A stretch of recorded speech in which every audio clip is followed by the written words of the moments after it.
There we go. Welcome back again. This week I'm very pleased to say that Graham's decided to join me again. Hello. So last week I was firmly put in my place as to where I am in his priorities. I knew something like this had happened. That's good to know.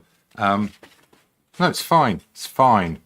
Fine. I'm going to be passive aggressive all session. That's dejected.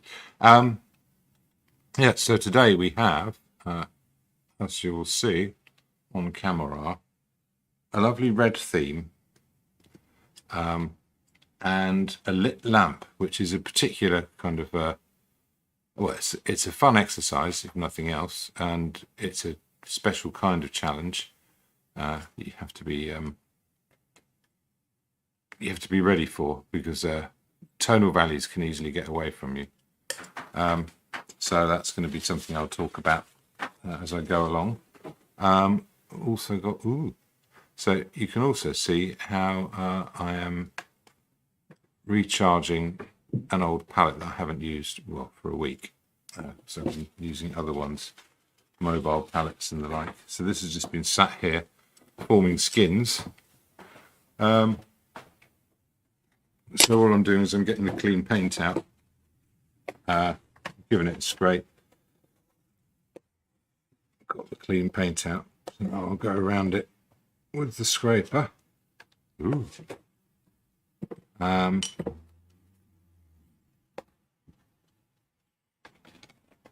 it's formed a skin. There's no way you can use it.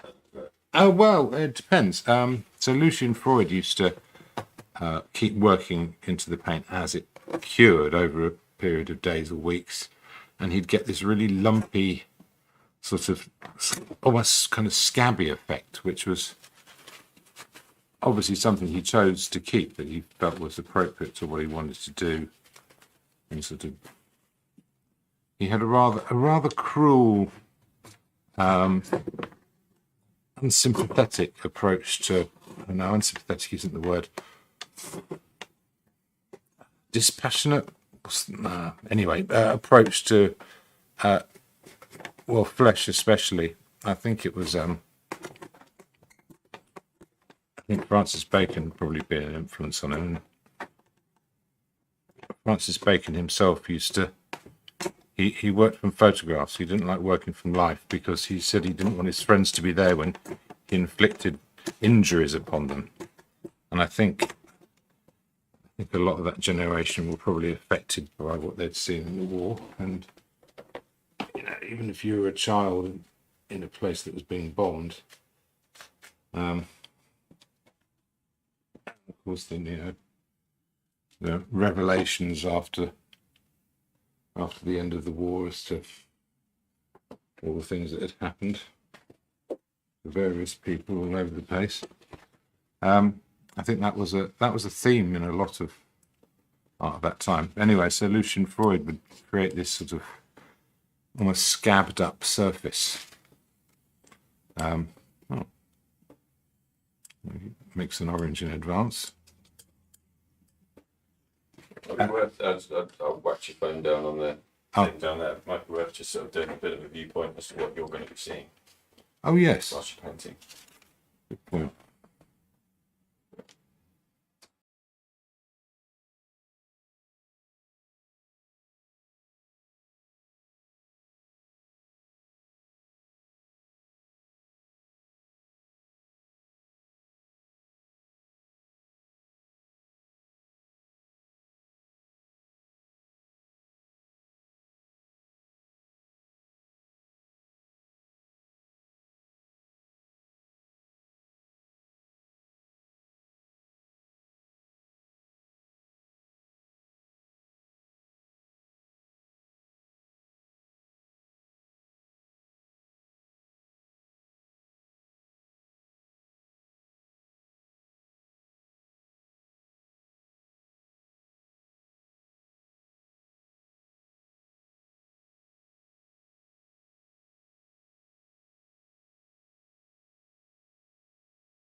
Camber.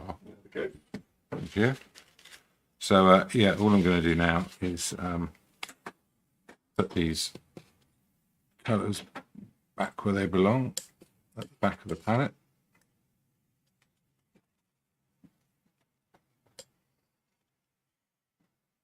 Yeah, a bit of yellow ochre in there. We're not going to need a lot of that. I've got titanium white, which is rather a hefty pigment load. I've got some mixing white, which is a lower pigment load and a bit denser. I've got some unbleached titanium, which is useful. It's really, it just saves me getting white and putting raw umber in it. It's a nice kind of alternative to an earth colour, if you like.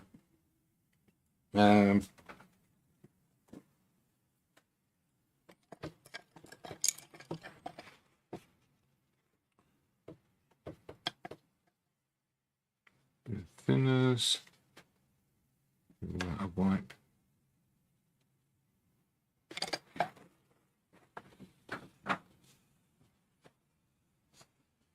Ta-da! Now I have a nice big clean mixing area and no lumps in the paint.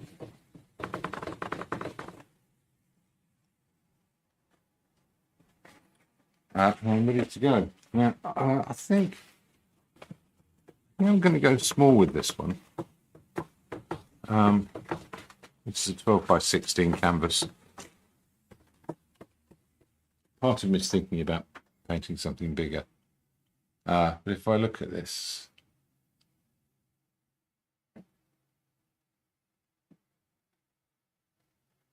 yeah, it's really just about the lights and the colours and stuff like that. So I'm going to chuck some very quick drawing on first. And I think I might go for slightly bluey green or greeny blue, whichever way you want to look at it. I'm going to need any viridian on this. I don't think so.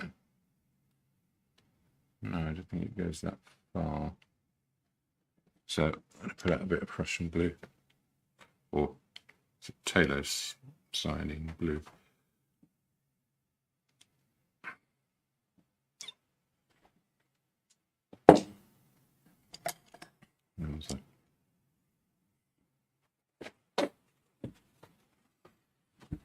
Oh yeah. Set myself and yeah, get ready to go.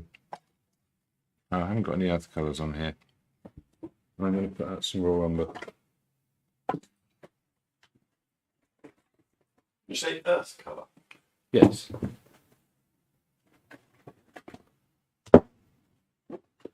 Earth colour is the colour made out of, I guess. Hooray! There's specifically. Yes.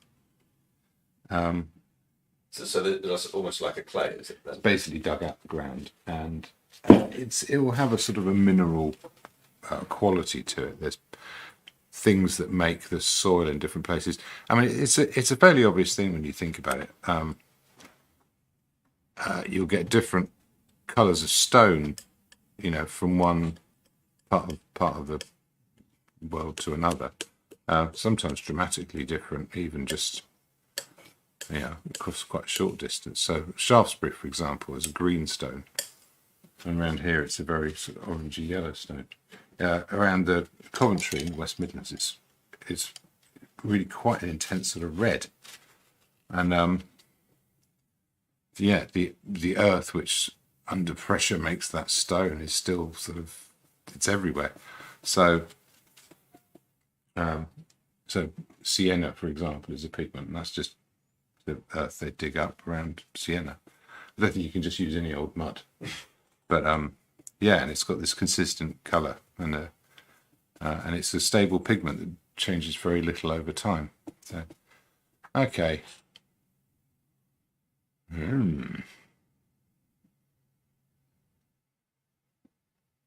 That's going to be the edge of my bowl. That'll be the more of it. Just start to try and piece bits together. If that's going there, that's going down here. That's going to be too big, so I have to bring that in a bit. If that's going there, that's the inside of that.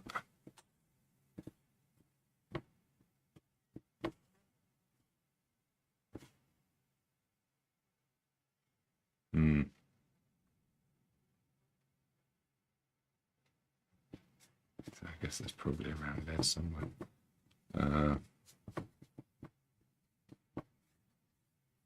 Does that look right?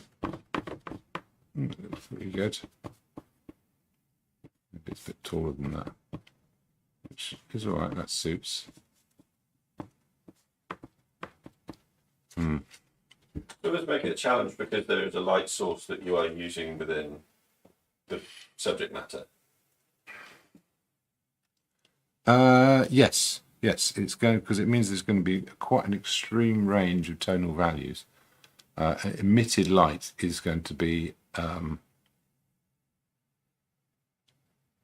it's going to be pretty powerful. There's a lot of it if you see what I mean. Does that then change where you then start with your painting? Do you work from the light out, or do you work towards it, or does it not really matter?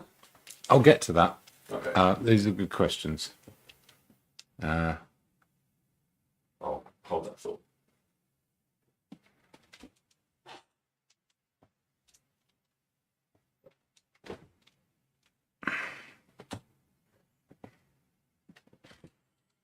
Josie's on board. Hello, Hi, Josie. James. Hi, Josie. How are you doing?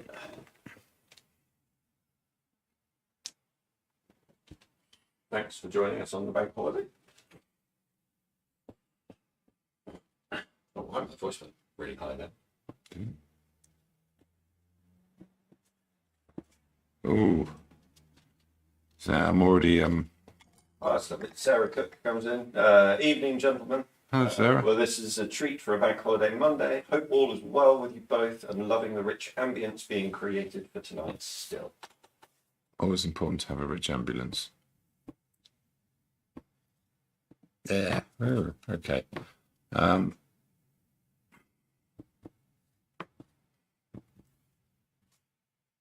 there's this danger here of sort of going off the edge. I don't want to go off the top.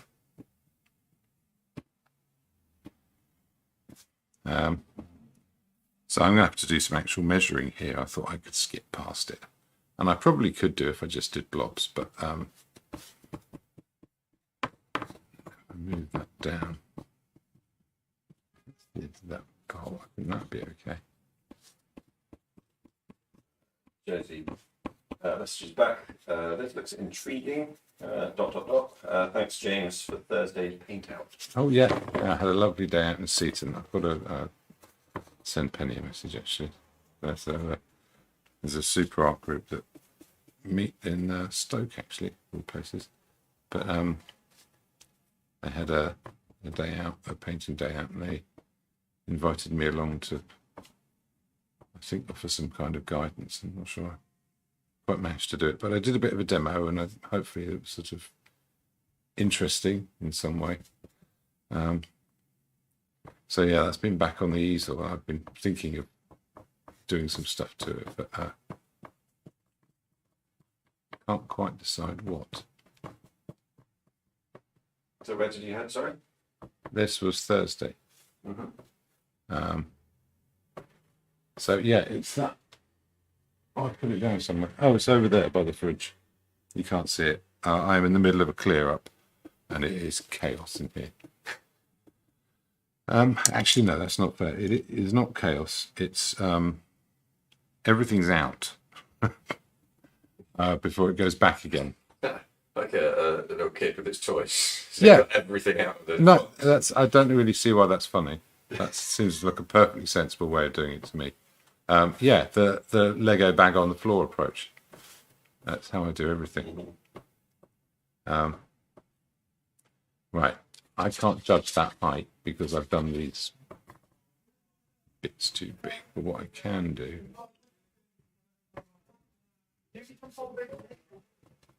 Jesse says again, it was great demos. it's very kind.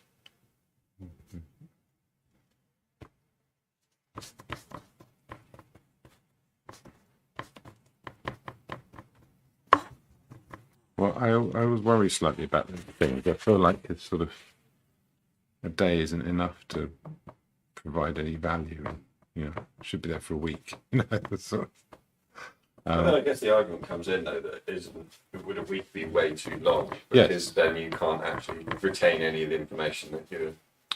no, actually, you do need more time with these things. But what they already have is a group that meets regularly, so that sort of habit is already there. Right, if that's going to be that, I'm going to measure some things.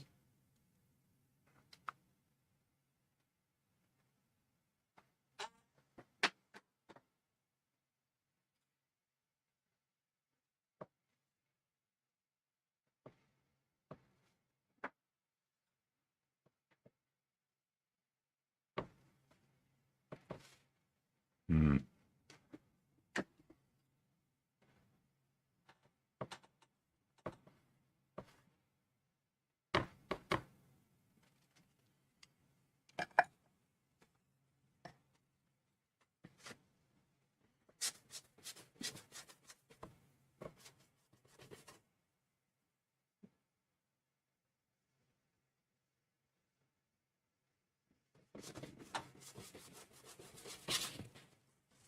Okay.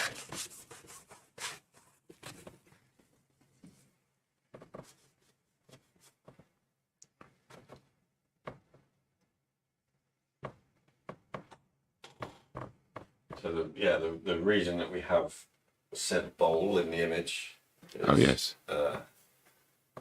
I went to a village fete today, a village where I grew up, which was very quaint, very delightful. Buckler Newton, great little village. But I said to James before I left, I will find something at that fete to paint for this evening. And then you came back with this rubbish. yeah, exactly. It's quite funny because I didn't have my wallet with cash in it when I went there, and I saw the bowl, I picked it up, I looked at it, then realised I didn't have the cash on me. So did you pinch it? No, let me finish. Okay. Yes. No, so I went back with, grabbed my wallet, came back, and the lady that was still there said, "Oh, you must really like that bowl. You come back twice now." Yes, I did. I love it. Run away.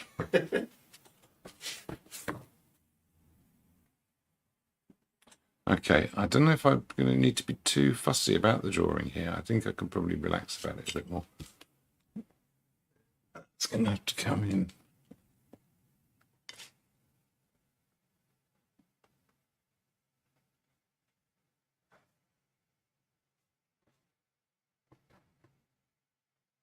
Okay, and I need to look at some abstract shapes here as well. Now, this is the other interesting thing. So before I do too much more, get some tone on that background.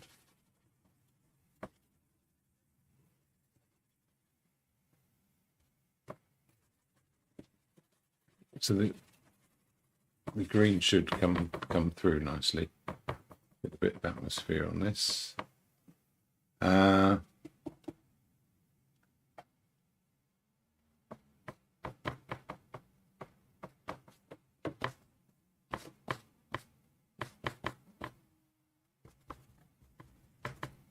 Yeah, let's get rid of all of this. What would you call it? It's not exactly white canvas. I'm working off grey, but there you go. Now what I can do now, I can give them a brush for a start.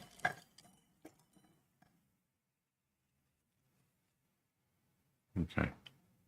And get some white and some yellow. A little bit of lemon yellow. Tiniest bit of cadmium yellow. There we go. A bit more white.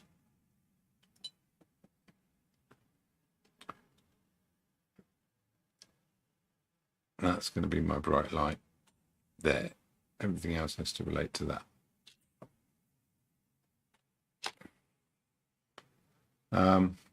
So if that's that bright, how much darker is the cloth there? Now, obviously, I can put thicker paints on later, and that'll probably help. Yeah, this is all still off.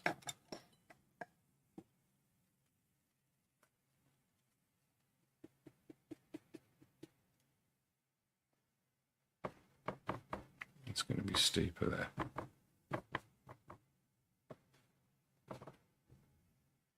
That's going to be there. It's going to be about here.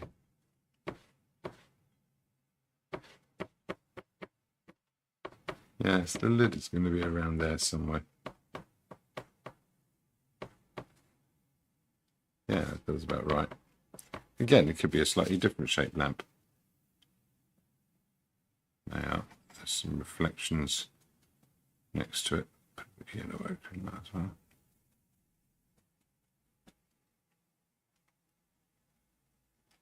They're going to go here.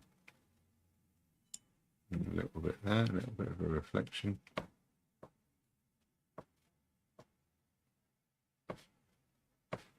That's where the light's coming from. Where else is it that bright? Nowhere, really. So yeah, so now I'm going to have a set of tonal values. If I look for where my darkest dark is, which is going to be in the deep shadows underneath the bowl. Some more umber, a bit of alizarin.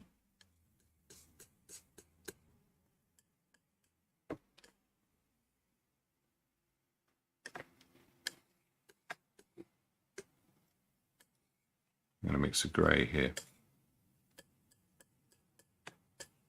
The green and the red.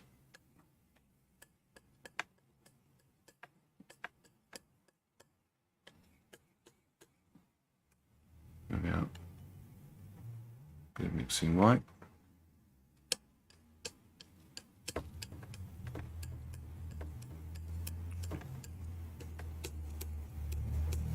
Colour this later on.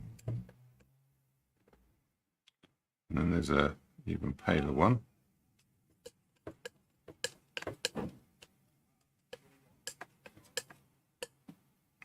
And then the next jump up from there.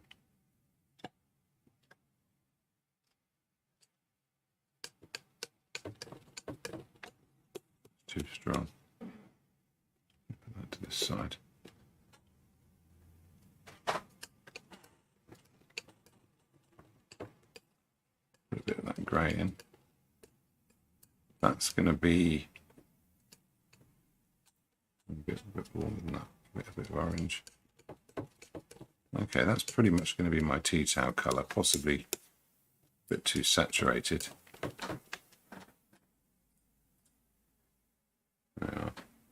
And compare that to my bright light. That's going to be, that's, oh, hang on. Maybe that was the way I could do this without getting my hand in the way.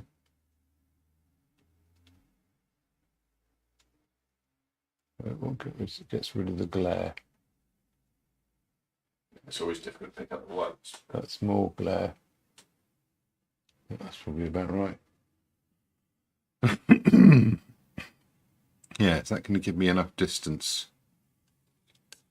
I'll make it a bit warmer again.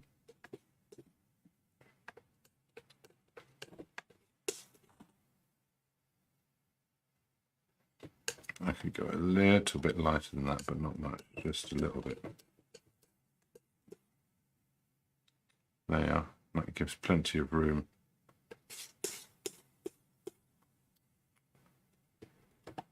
Now, if I want to control how bright that is, I you get some mixing white, and I can put grey in it until the tone is the same, which is about there, about the same tonally. And I could go half and half between those two. Mix that up here.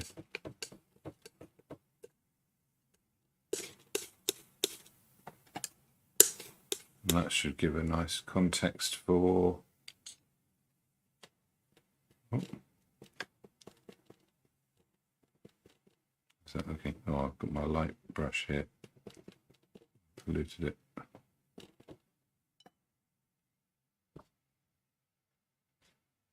Yeah, again, needs to be more orange.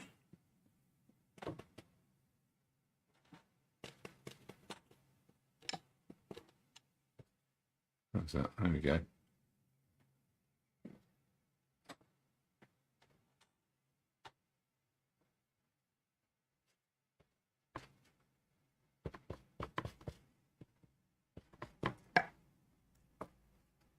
Some of the highlight colour gets a bit pinker, but I'll chuck that on in the meantime.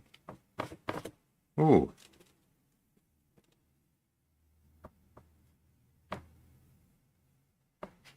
meet up with that corner somehow, something like that. So this is where the most light is falling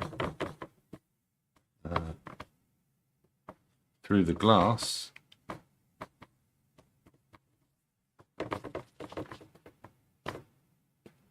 It's going to get a bit grayer, so I'll save that up. This green behind is going to help out a little bit as well. Just make a slightly grayer one. Again, all brush mixes. And that'll be going in there. A bit more in there.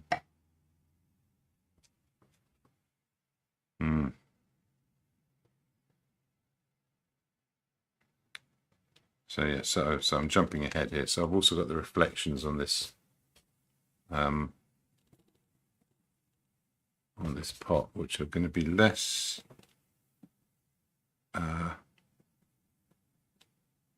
less clear than the original colour, because the reflections, they lose a little bit, so that gets a bit pinker.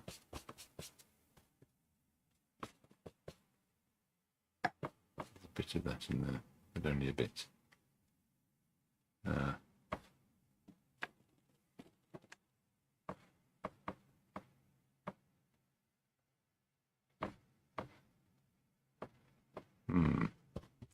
As it goes across, it gets dimmer. I'm really using up all of this alizarin now. A bit bluer as well.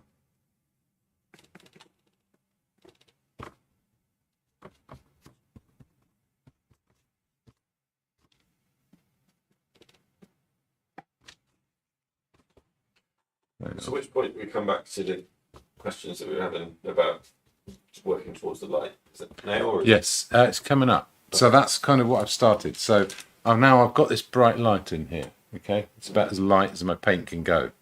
That has to replace the effect of emanating light.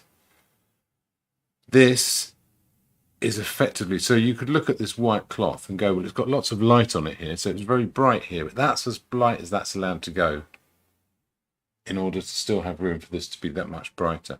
So now everything's got to move down from that. So this little range of colours, if we put the big palette on,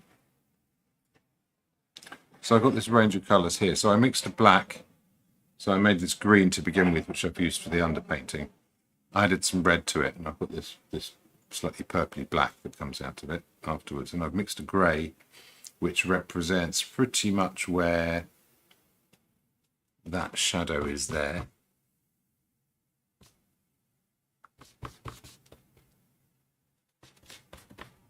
That should be a bit darker than that, I think. There we are. Okay, and then the extra deep shadow. And so starting out with a particular shade of the light, from the source itself, everything else becomes darker from that. Yes.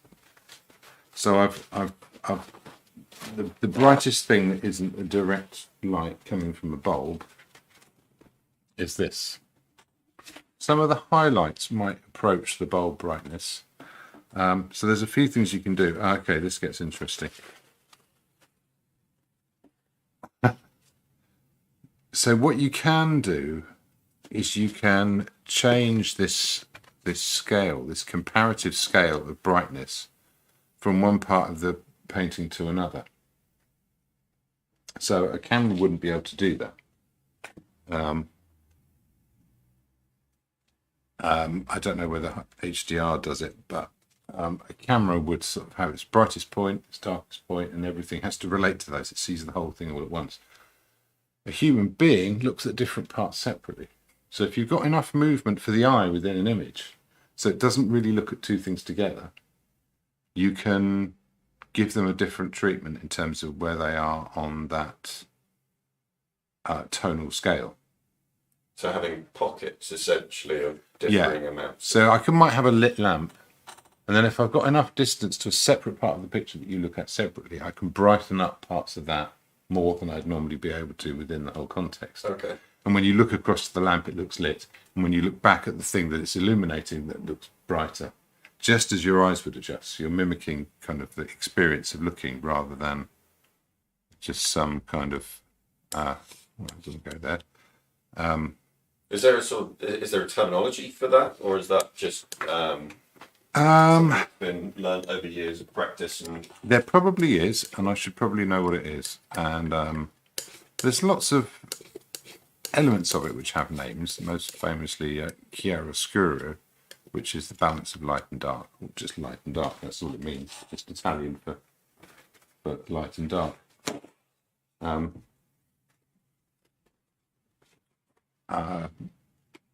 People will always say that if they're talking about Caravaggio, who was very good at creating powerful lighting effects with extreme brights and shadows.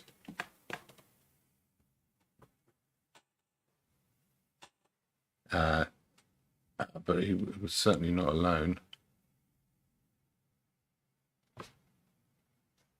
Okay, there's some of those reds in those shadows under there. Actually get a bit warmer as well. So I hadn't really planned this, but I'm kind of doing brush mixes as I go along.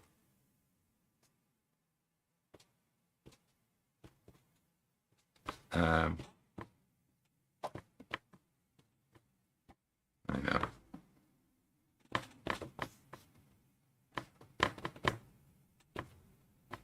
There you are. We'll chuck some shapes in.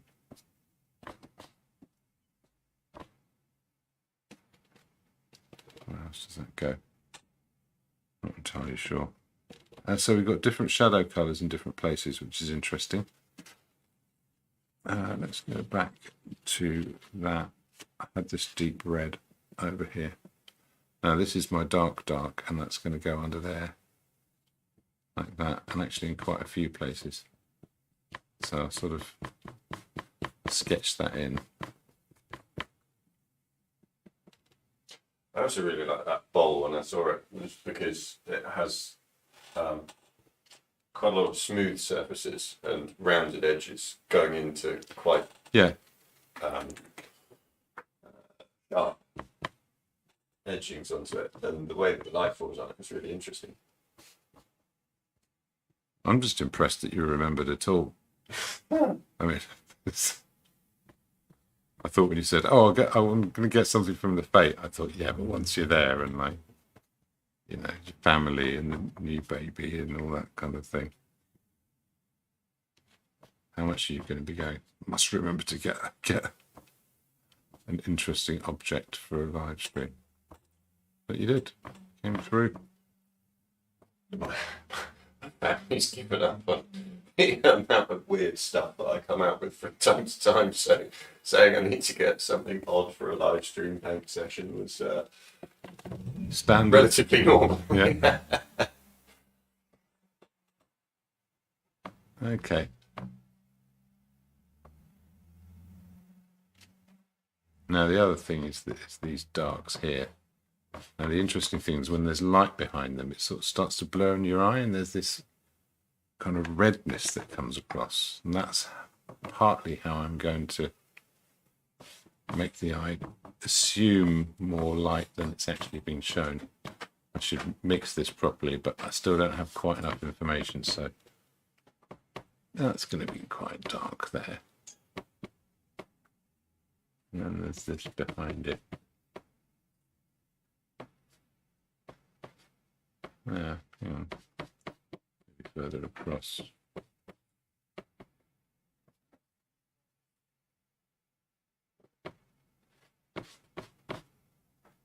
Yeah, that's okay. Same thing over here.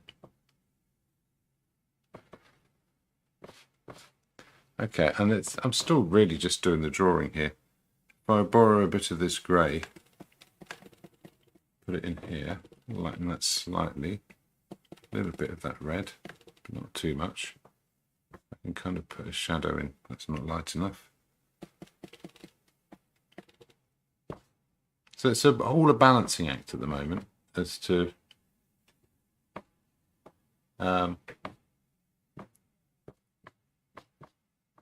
what does what job. Yeah, that needs to be a lot redder over there. If I go even lighter than that, I've still got that blue on. What's that going to do for the shadow? Could be a little bit darker.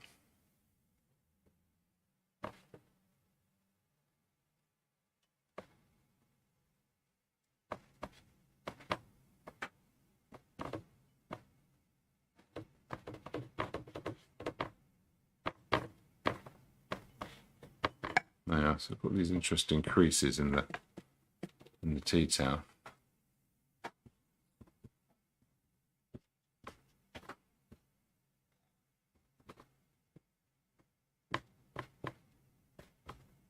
Yeah, put a bit of that in there. What else? What else is going on? Oh, so wherever I've got a colour on the brush, I'm looking for other places it can go. This will do quite nicely for bits of the actual light bulb itself.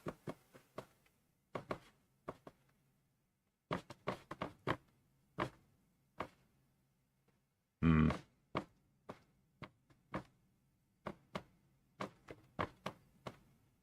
that should be greener.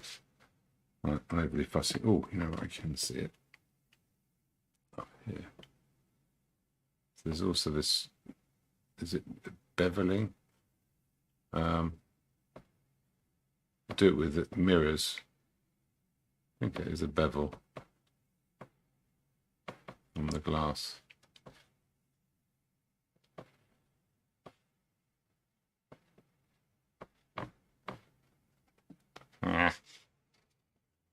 Still not quite there.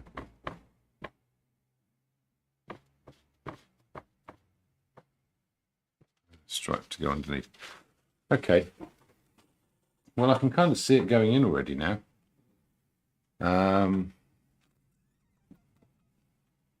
else is that going to go? A bit up here.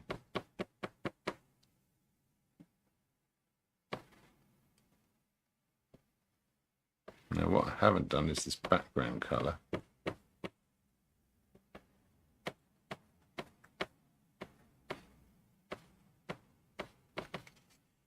Which is this red. And that's going to go into this too, so may as well crack on with that now. I've got this alizarin crimson. It's a very intense colour. It's also very transparent, so I'm actually just going to put a bit of white in it first. Give it a maximum intensity, and it's quite accurately describes pretty close to the local colour of the velvet. A little bit of yellow in there just to shift it slightly. That's good. But actually, that actual colour doesn't turn up anywhere. It's either a shadow version or a light version. I don't think I'm going to use any more of that, so I'll use that for a shadow version. Can always mix some more. Needs a bit of blue in it. And then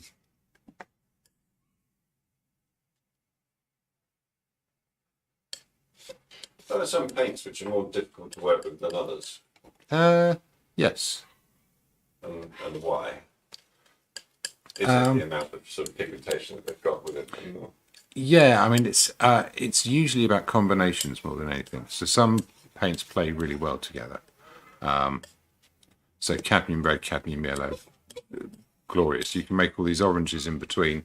The opacity doesn't change. The presence of the pigment looks pretty much the same. If you're using something like a Prussian blue and a lemon yellow, is balancing act from hell, because the Prussian blue is incredibly got an incredibly high tinting strength, in that anything you put it in, it will change the hue quite a lot towards itself. Lemon yellow has a very low tinting strength, so although you can make a super clean green with them, in fact I can demonstrate. Shall we put the palette cam on? So here's a bit of a phthalo blue, pretty much the same as Russian blue, and it's got similar qualities in that it's very powerful. So we've got a little lump of that, right? And then if we get an equal sized lump of lemon yellow and put it next to it, they're about the same. And now if I mix them together,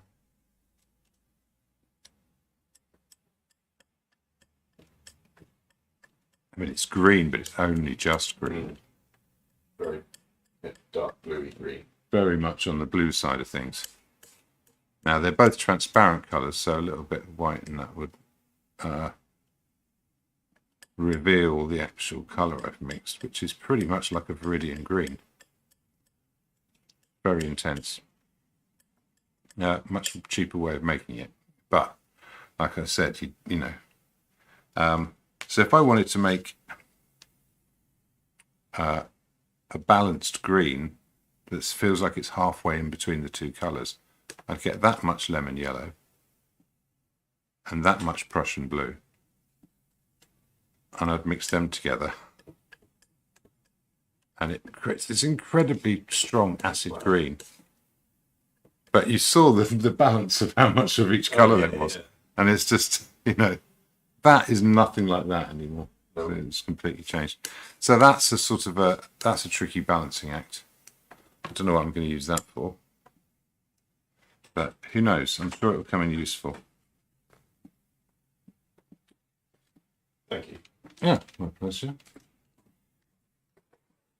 Yeah, I like questions. I like getting halfway through answering them and then becoming distracted. It's my favourite thing to do. Answering your own question. Yeah. Right, so I've got this dark red. I've got that, which is a sort of a turned down version. I'm also going to need a light version. I'm going to use a little bit of titanium white, a bit of that red. And it's going to need a lot more yellow in it when it gets that much brighter.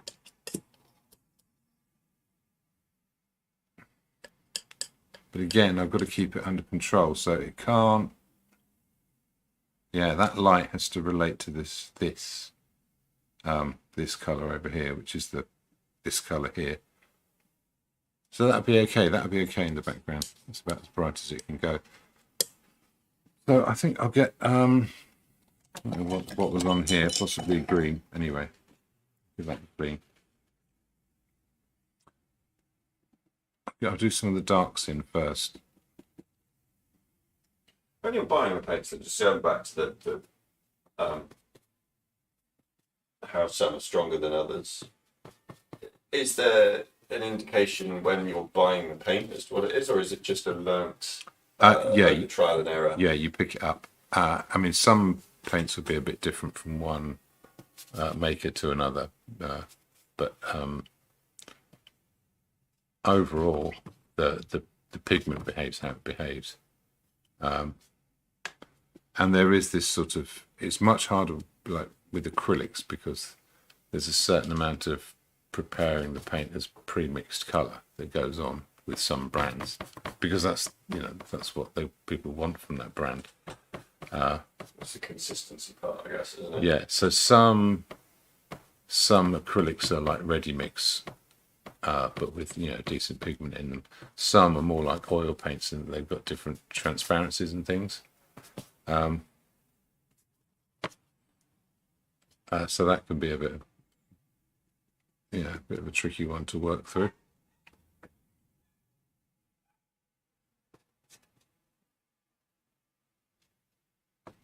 But just, yeah, generally there's sort of this particular qualities to types of paint that remain fairly consistent. It's like the earth colours tend to be a little bit granular, you know what I mean? As in pure pigment form, it's probably a bit lumpy. It's less of a sort of a smooth. Trying to think of words. Not as fine a powder, so that affects the paint. And yeah, and there's a sort of an aesthetic that goes with that. There's a lot of people that think paint should be a certain way. I use a student yellow ochre because most of the others are kind of gritty, and I really dislike that. The pigment's the same. You just grind it a bit finer and don't put as much in, which is actually fine for how I use it.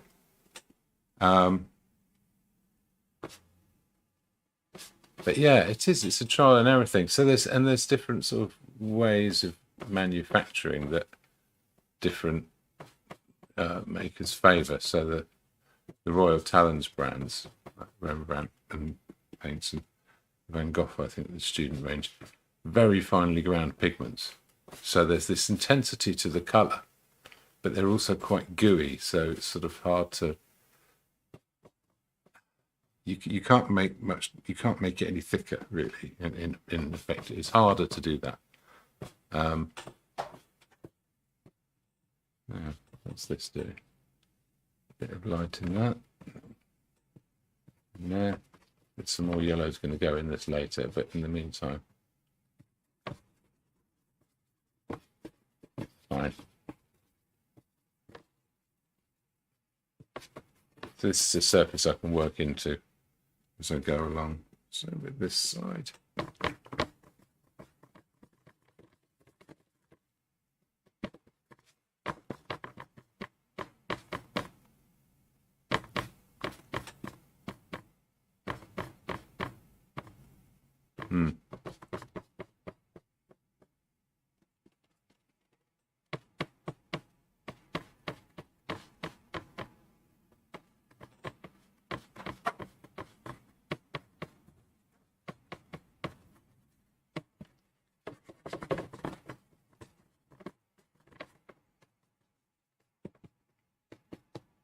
Yeah, so some paints have more of a sheen than others. So some people think of particular colours as, like alizarin and viridian and things like that as being kind of greasy colours. They prefer sort of something very matte. But of course you can put something like a mixing white into it and it changes it. Let's see what that does there.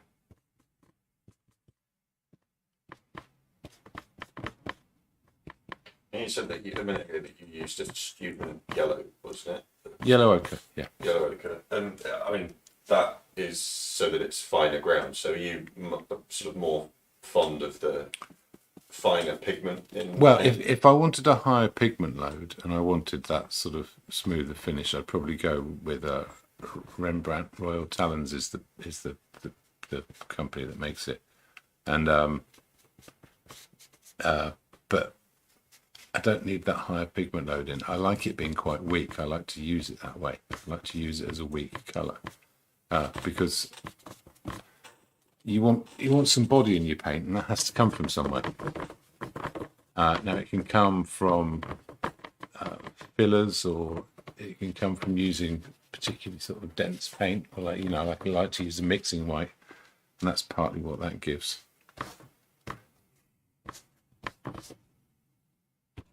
Is that a preference based on how you were taught initially with this, or is it No, just something you picked up over time? This is stuff of, this is stuff I picked up. The things you pick things up and then you look into it and then you find out you weren't the first person to figure this out. Of course you won't. It's not like you're under any illusions about that. But I mean, there's so many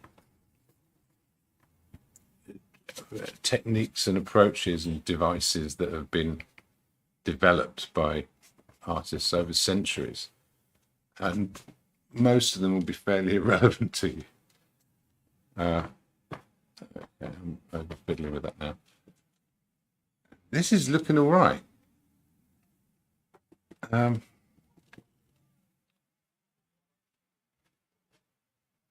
really like the moodiness of this image with the red velvet background. It's got a real sort of depth and darkness to it, even without having much of it completed yet. Oh, none of it's close to being completed, but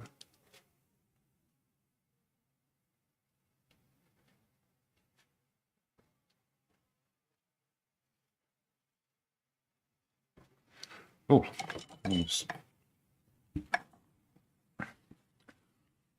pause for a moment. Yeah. All right. Yeah.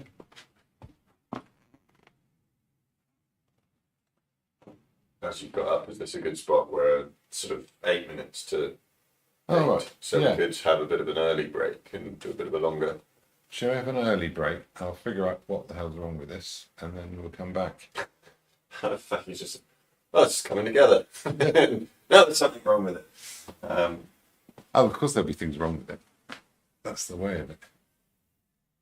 Amazing. Okay, well, we're going to go for a break for 10, 15 minutes or so. Break your time. Have a cup of tea, and we shall be back.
Here we are at the Sherborne Open Art Exhibition. Apologies for the flicker.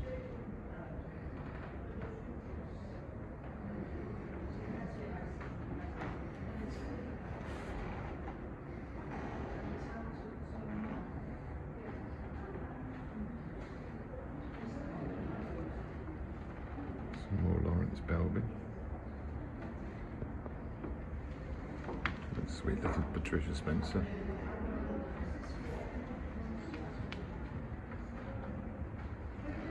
Camilla Frederick.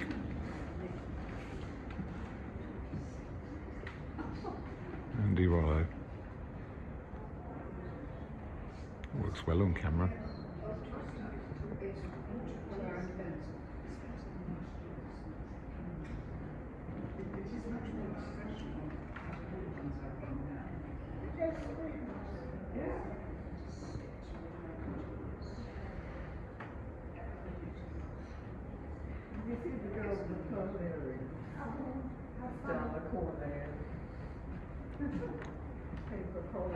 Done as a, yeah.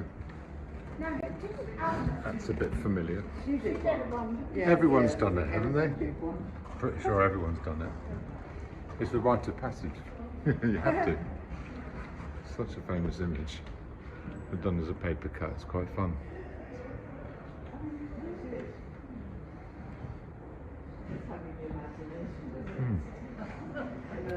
Wow. Anita Toscani. It's a really smashing exhibition. Oh, I'm glad you think so. Well, aren't you chuffed? Well, yes, absolutely. You know what I was And really you've pleased sold with? well, haven't you? Is I didn't drop this. It weighs a I ton. should think it's really... What have you got it on? Something... Yeah, it's on a solid table, yeah. Solid table. We've got some plinths this year as well. Some lovely work. Yeah. For this wall, we've got alternating 87. flowers in vases. Light through the jungle. Quite interesting. Yeah. On the way around. Just doing a little video. I'm going to show this on my live stream tonight.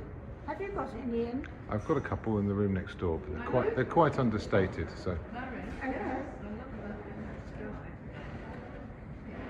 Oh, yeah, the sky. Isn't that lovely? that's Kate Stone, and I think Kate Stone did a lovely job on this one. It's not her usual thing.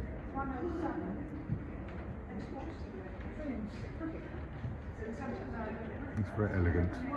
This is called the 1%. It's 99 wooden spoons. And then a silver one.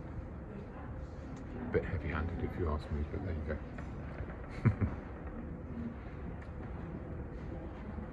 As we look around.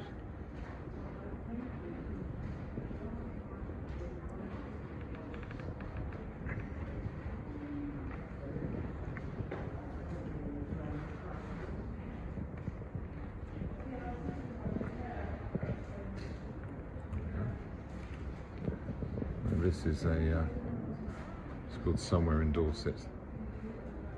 This little picnic scene by Bernie Lusher, accompanied, like any good picnic, by a wasp.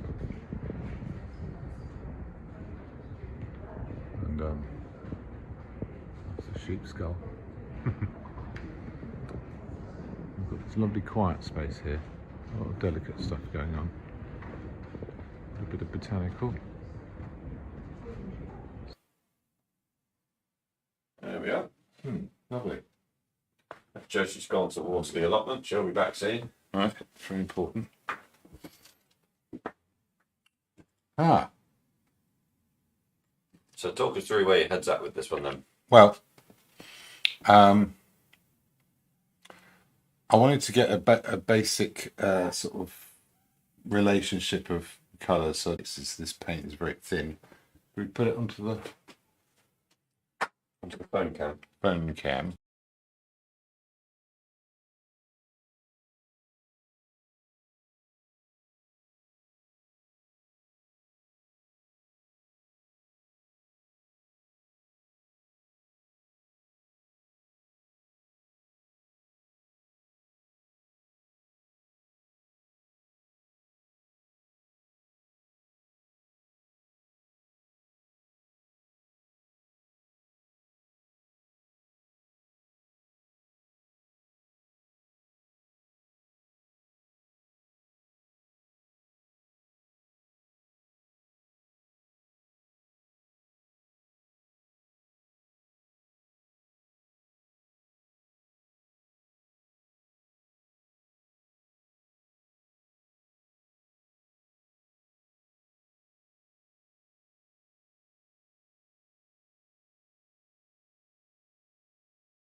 Okay. Hey. So I guess palette camera's probably next. I need to extend some of these mixes. Not be afraid of using a bit more paint either. Right, so I've got this. So I'll mix a load more of that. I'll start with some raw umber, just to get it to the right tone. Mixed it with the grey earlier. Let's put some of this yellow in it, just to brighten it up.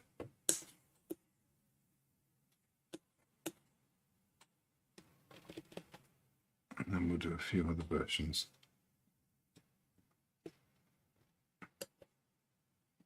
Do a lighter version. A bit of yellow and orange. So again, this yellow is going to be too strong. Mix a weaker version of that I can add in.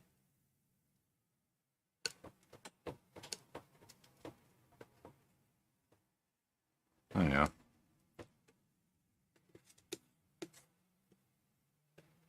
I'm going to go even further with that actually. Stick a whole load of yellow in that. So that's my bright bits of tea towel. Then as it travels across, let's stick this grey up. A bit more of that. And let's stick some of this red in it.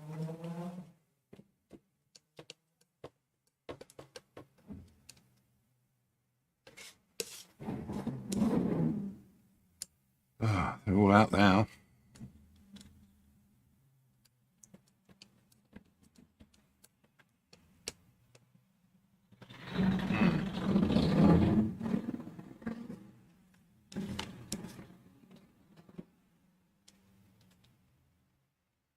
If I hold that up there, that still looks quite bright. On the palette, it looks quite a lot darker. It's approaching that mid-tone of the background. Go across a bit further. Get to this violet colour.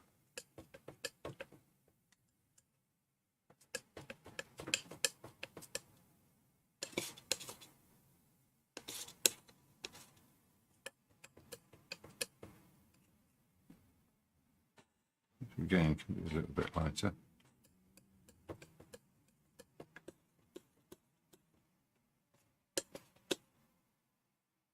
Yeah.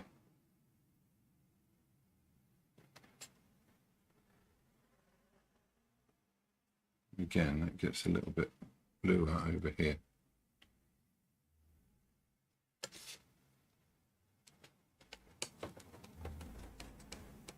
It's too light.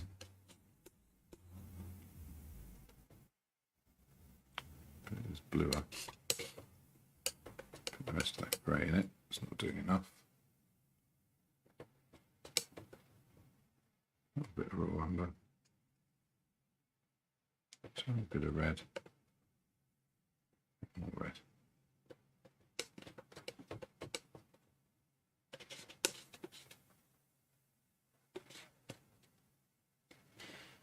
So is it light on a painting that would really make it pop, or is it having a bold colour that sits on that? It's contrast.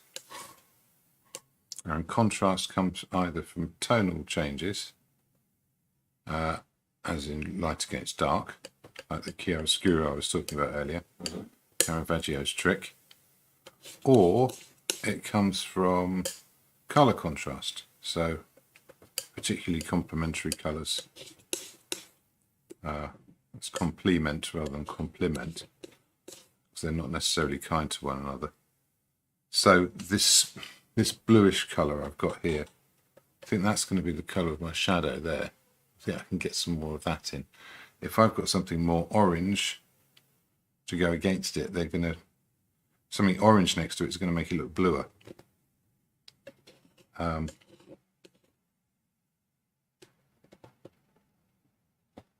is that kind of quite a battle of an artist as well? Because you're not necessarily painting the colour that you're seeing. You're painting a colour next to the colour that you're seeing to make it stand out more. Yeah, you're painting relationships. The relationships of the colours are far more important than sort of exact colours. So sometimes you have to change a colour just to make the relationship look right on the palette, because especially with something like this, I've got direct light coming at me. Or if you've got an incredibly intense colour, especially if it's got, like, something bright red in full sunlight, you can't paint that. All you can do is make everything else less red to create the same relationship. And that's the trick. And so there's a compromise. One of the mistakes people make an awful lot when they're beginning is they use the brightest version almost, or a much brighter version they need of pretty much every part of the colour wheel. And it becomes oppressive, so they'll have an orange beach with the blue sky and some, green foliage in the foreground, and every single one of them is ramped up full, so, and a red boat on it. And all of them are like maximum chroma. It's really intense colours, and you can't look at it because it's too painful. So it'd be much better to sort of just pick one and go with it. I tend to work, I think the polite way people say it is in a muted palette.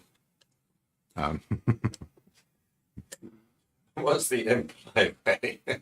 Dull is what people are not saying. That's the word they're not using. That's the thing I'll look up at. Oh, your colours are very muted. Oh, Yeah. Thanks. Yeah, well, if someone really likes bright colours, then they're perfectly inclined to say it's far too dull for them, and I wouldn't take any offence to that. We've all got sort of different tastes, but I think I've got my way of seeing, and I think a big part of it is when I'm painting, I'm very much being myself. So I'm going to a fairly quiet place and a fairly introspective place, and that's what I get out of painting. That's a big part of it for me.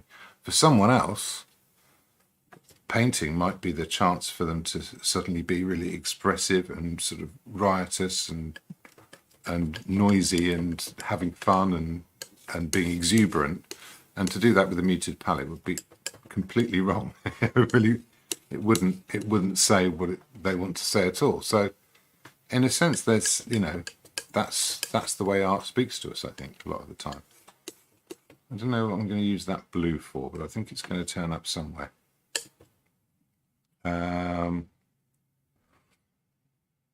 Okay, here's the next one. And quite interesting as well that you say you're quite introverted. You feel you paint in an introverted manner, and yet you, over the course of the last couple of months, you allow me to come up and sit and ask you questions about stuff that you're doing. It's quite counterintuitive as to the way that you operate. No, not at all. You might have noticed you haven't been invited to join in. I'm kept at arm's length. Yeah. I thought that was the view. To be honest, no, the easel could be a lot closer to where you are, but again, it isn't, and probably for some kind of reason.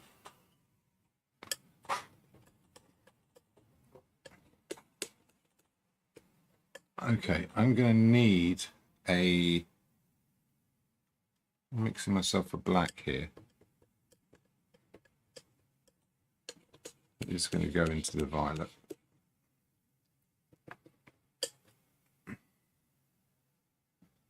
So I'm doing it with a alizarin. Talo blue, or Prussian blue, is pretty much the same colour.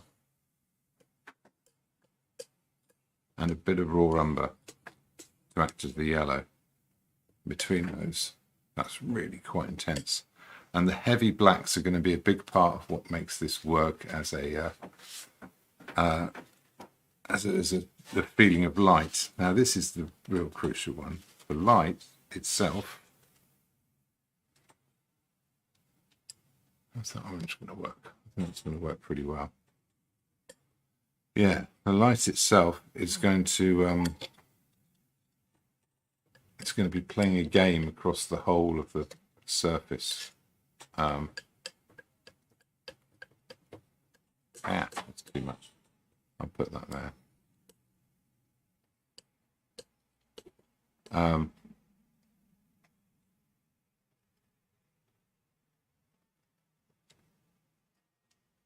So it's not just going to be restricted to where it's emanating from. It's going to be sort of dancing across the whole surface in various different ways. But I'm going to want to represent it using colours that aren't to be confused with the local colour of the objects, or even sort of, you know, the amount of light that's falling on the object. Just little specks as it goes along.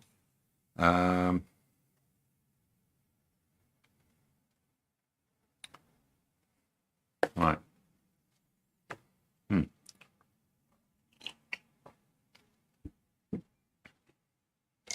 Going back to the main palette. Yeah, main picture. Okay. You can get a couple of clean brushes. They're decent size. These are 8s.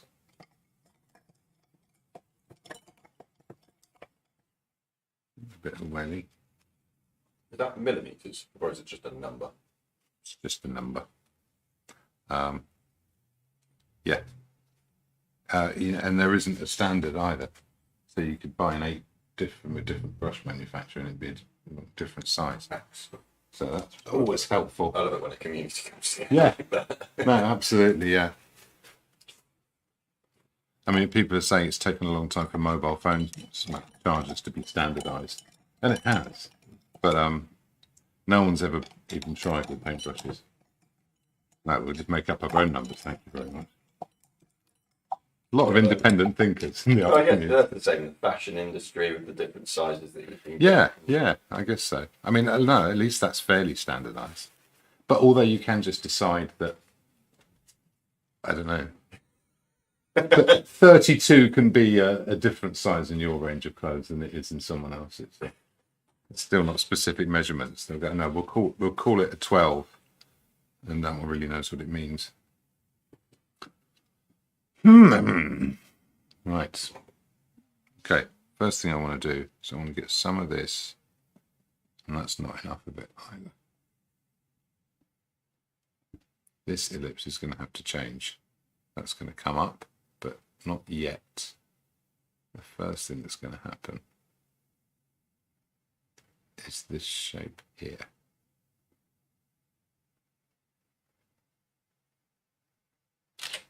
Of course you do.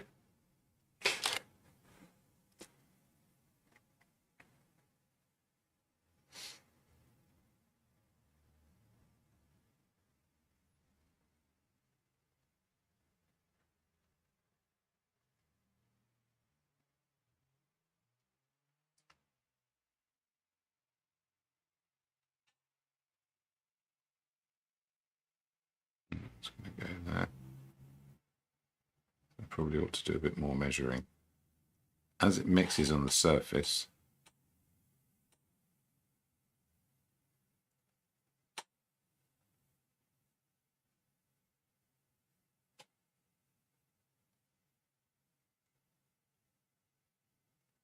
it's going to give me subtle little changes. So that's going to be there. That's there. That's there and is longer. That's here. And that's here. Okay, so that's given me a little bit of structure on my bowl. This is all going underneath. Like I said, that's going to be higher, so that's okay where it is.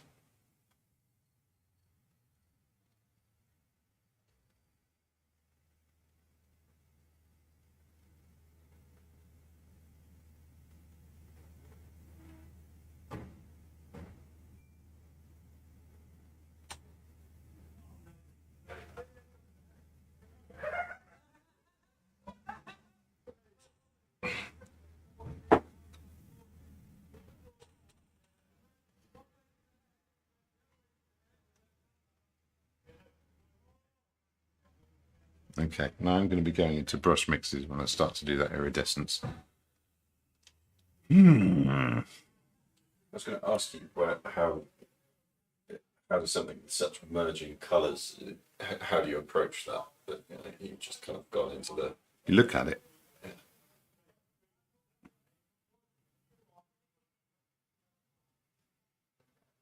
Okay, so here I'm using more colour to create a sense of more light.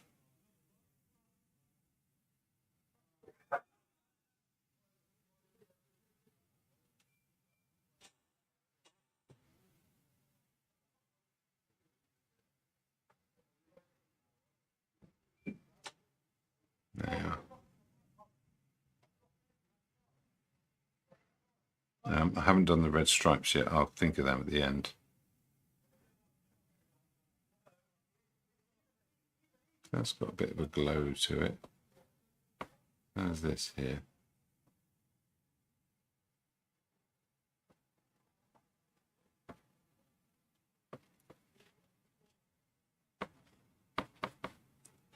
Even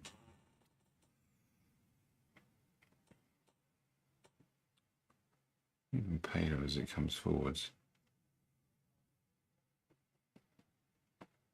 Halfway in between here, and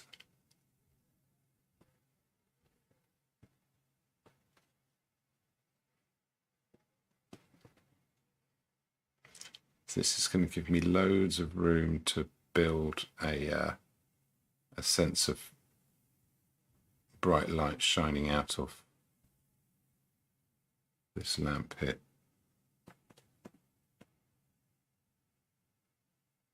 I've got that.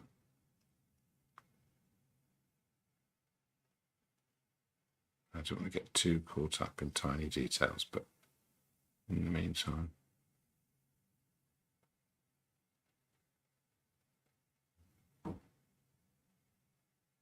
something like that will do nicely.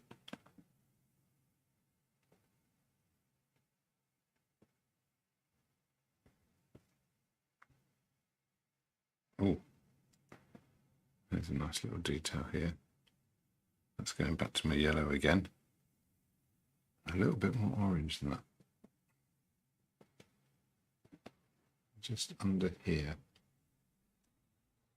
There's that dip. A little gap. That's this here, which makes sense. And then that shape there.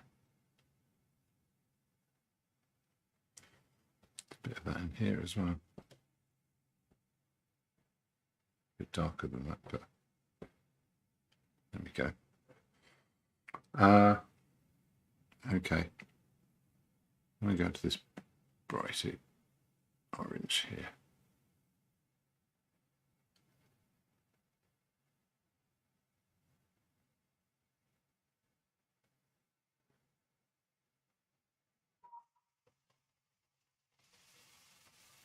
Hey, this is really a really tricky one.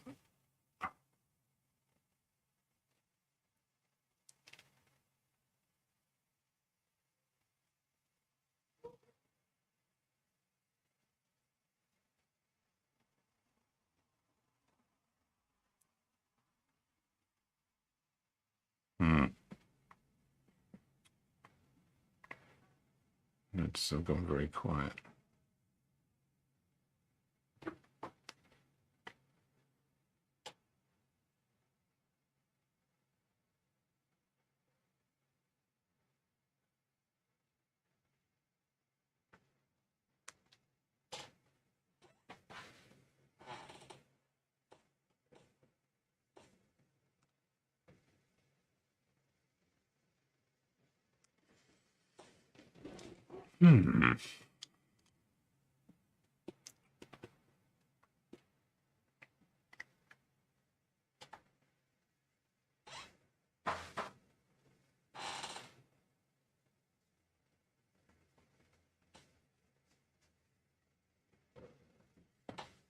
Okay.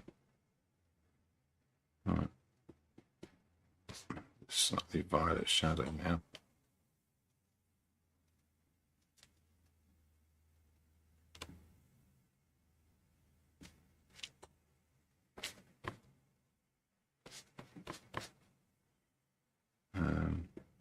else does that go? A little bit in here.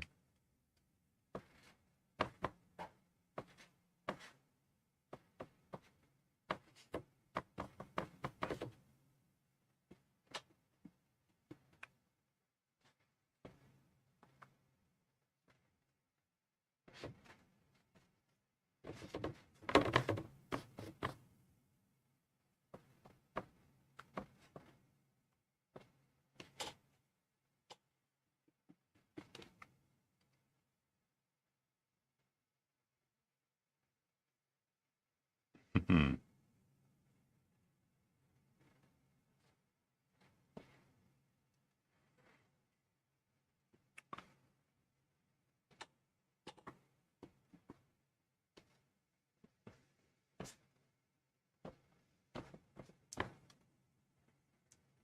Now, what was in that shadow? A bit of this.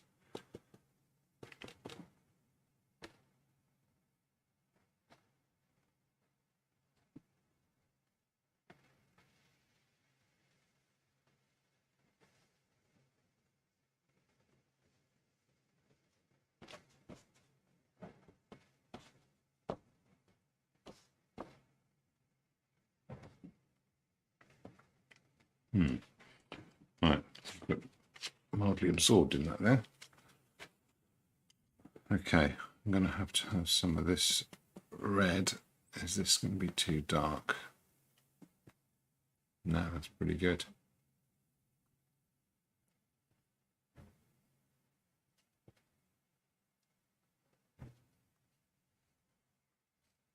Always put some dark into it, but it's going to wander around. Yeah.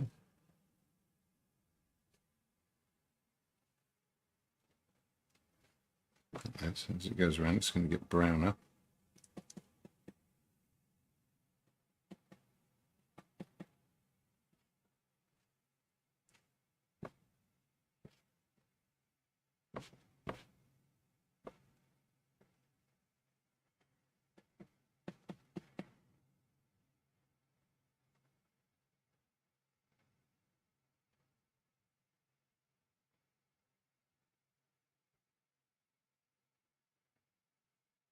Hmm.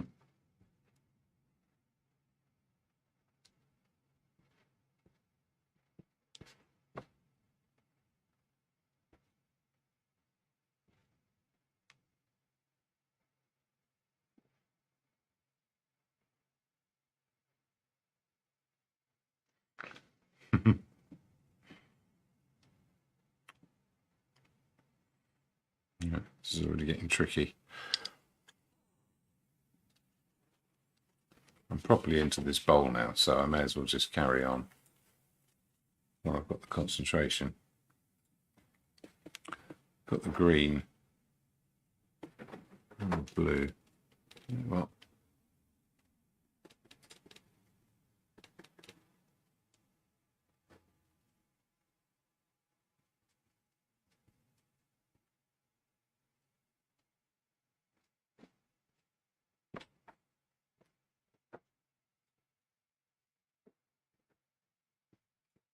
It sort of travels all around and the light will come up afterwards.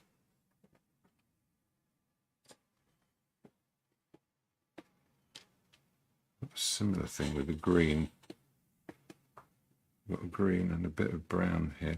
So I'm putting a bit of red in that green.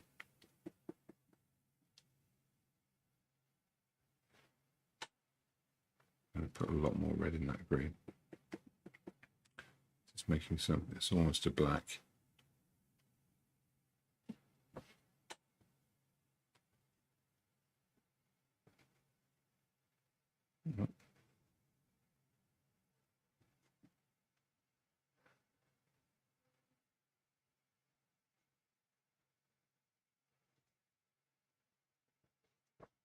Okay.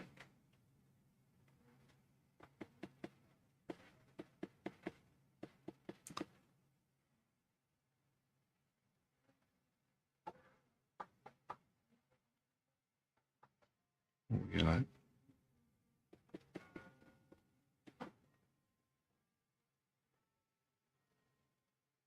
I think a bit of that horrendous green I mixed might actually help out here.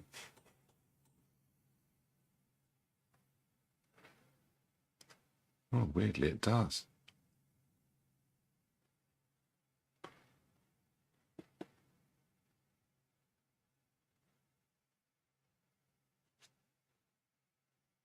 Ah, messed that up.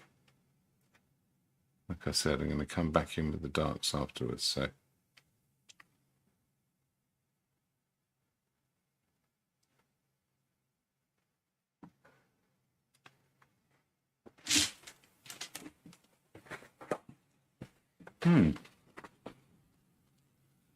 Are we, is it all quiet, is it? Yeah, we're all good. I mean, you can see the concentration that's going on with you for the bowl, so I've been a little bit quieter. All right. Well, if anyone's chiming in, we haven't been raided on Twitch yet then. Not this week. They'd be bored out of their minds if they arrived now, wouldn't they?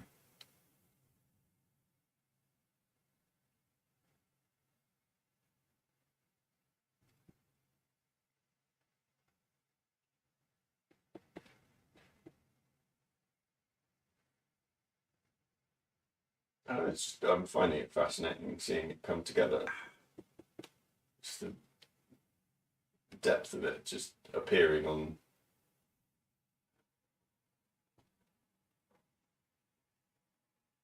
I find it impressive.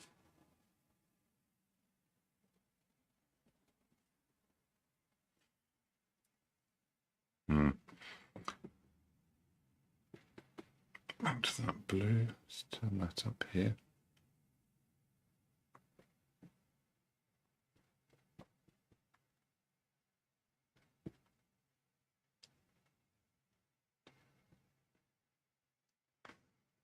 Okay. A bit more white. A bit of green. Let's see what we can get away with.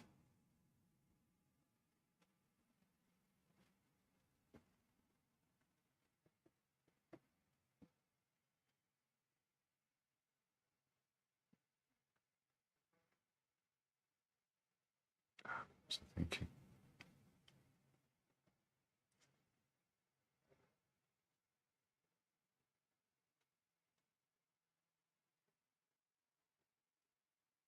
What's rather lovely as well is the way the yellows turn up afterwards. It changes as your head moves around it. It changes quite a lot. So I've got, not even going to change brush actually, I'm just going to mix this over here. So a little bit yellower. Just there. A little bit in the middle of this.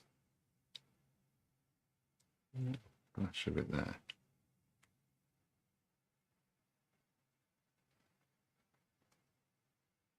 A little flash over there.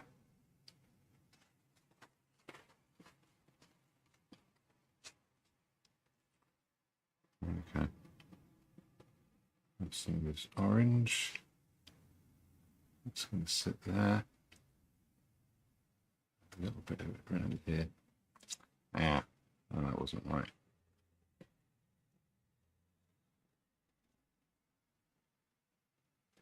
Maybe I should go to a smaller brush.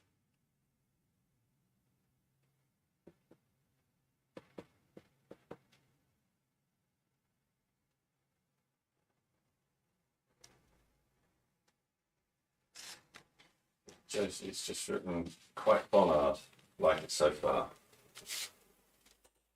I'll take that.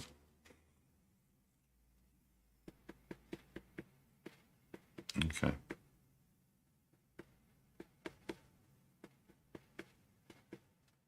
That's these deeper reds.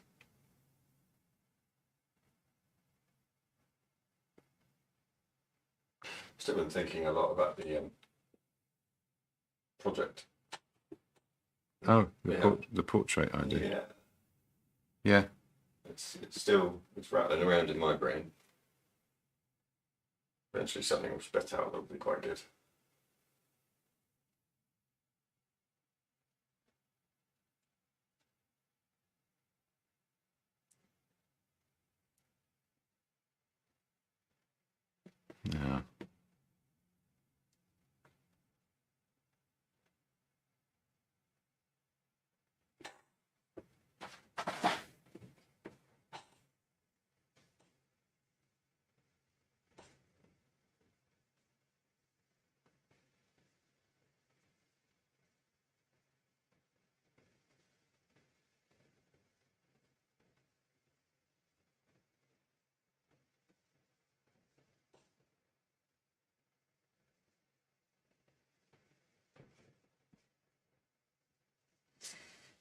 Right, this is where I'm going to go to a slightly smaller brush.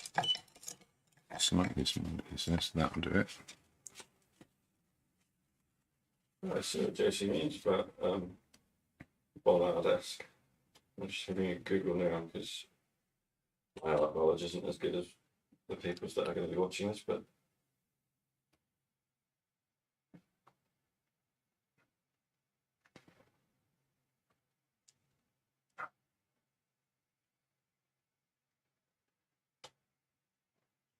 Don't worry, I'm a little lost by that. By that comparison, I'm not really.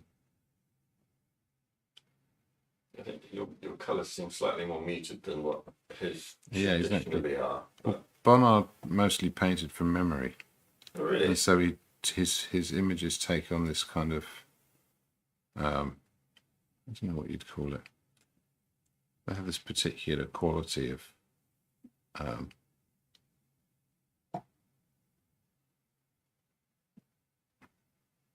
a slightly otherworldliness, like a slightly imaginary. I was going to say they're quite ethereal. Yeah, that's a good word for it. Yeah, he was painting an internal world probably more than he was painting an external one, which makes him very interesting. I suppose maybe I do that a bit, but So would that be that he would see something, think it was amazing, try and take a visual representation of it in his own mind and go yeah, back and paint it? an awful lot of artists through history would only work from, they take sketches and things and then they'd produce something in the studio, usually based on what they'd been taught on how to do that. You know, I mean, you think of that, you know, the idea of standing somewhere and painting what you see only really turned up with the Impressionists. You know, the in terms of that being the thing that goes on the wall at the end of it. Up until then, there was always this sense that there was a way things got done, and you'd go and apply those techniques in your studio. So, you know, Turner's Skies, he wasn't stood there. You know, it was about the experience and then relating that experience afterwards, and it was just accepted that's the way it worked. There's the apocryphal story of being tied to the mast of the ship so he could experience a storm. You familiar with that one? Yeah, vaguely. Yeah. So he requested to be lashed to the mast so he could be out there in the middle of this storm, and it's the sort of nonsense that someone like that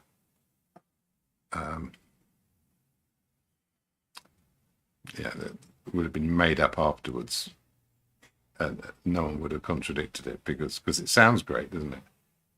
Part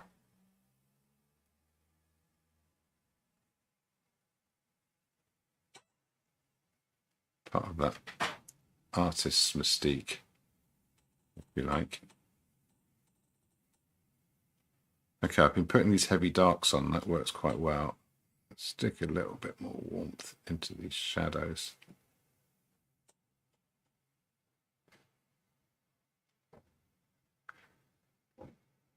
And a little bit of this sort of grey violet colour in some of these spaces underneath.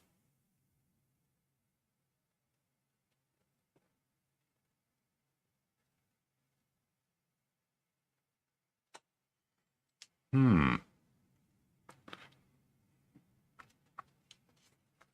go back to my orange.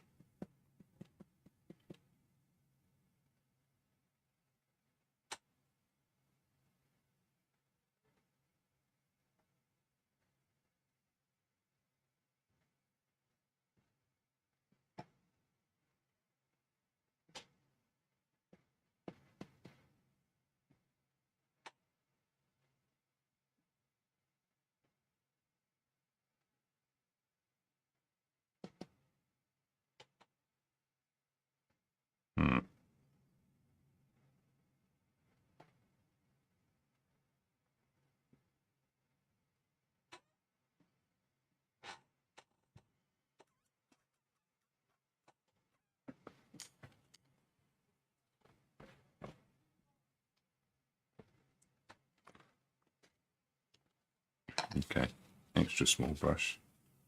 And we'll do some of these highlights. So now we are getting to the stage of it being the same brightness as the light behind, at least not far off. See that?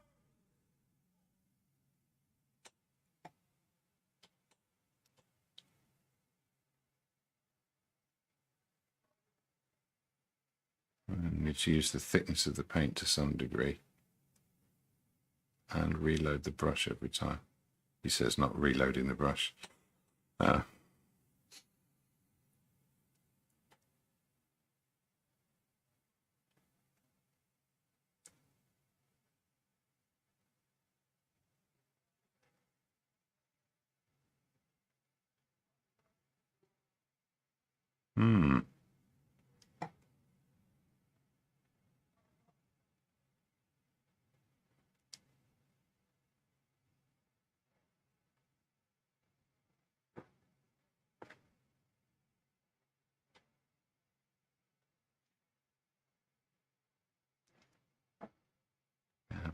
Behave. Oh yeah.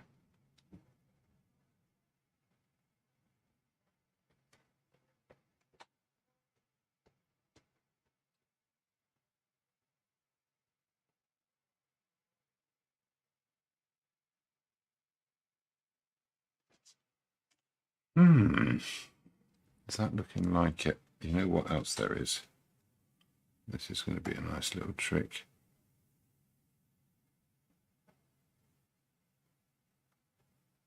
Little gleam of light right there.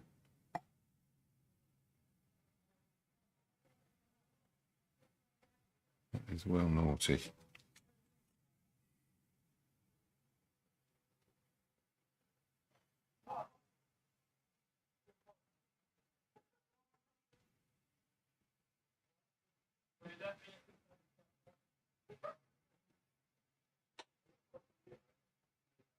It's brown as it goes around. It'll be under there a little bit under there.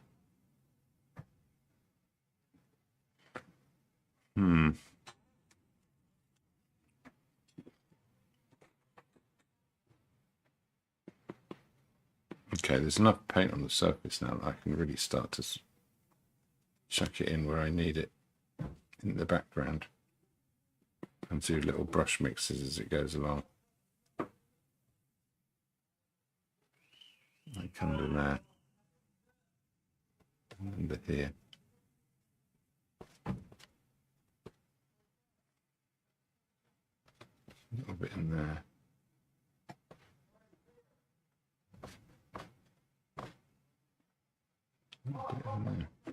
Okay, let's chuck some of this red in the background.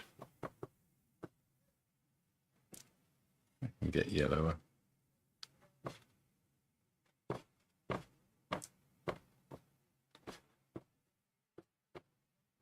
I'll stop just short of giving it the extra bit of yellow treatment. Do you have the phone notes that says 10% battery and all that thing at the end? Oh, right, yeah. Is there a charger plugged in? There is. Yeah.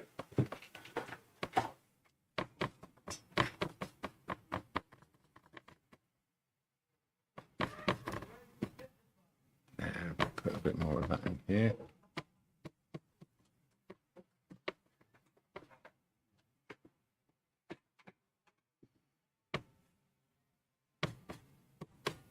So whilst you've been painting away, have you thought of a title for this piece, or is that on the radar at the moment? Yeah, it's not really looming large in my mind. Well, I'm trying to figure out what it feels like it's about. I quite like the electric light in a lantern that should have been used for a candle, with a candle sitting next to it. I quite like that. Redundant candle, maybe.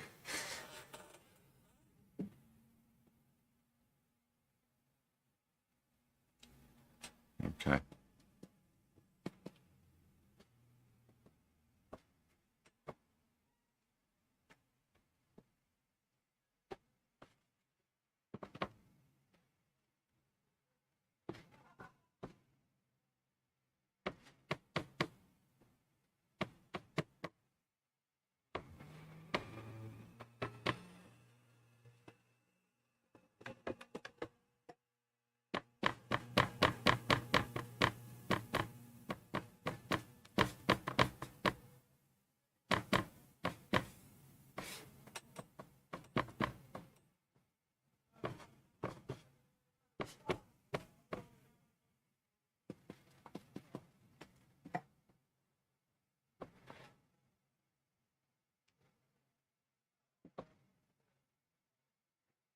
Yeah, that's all right.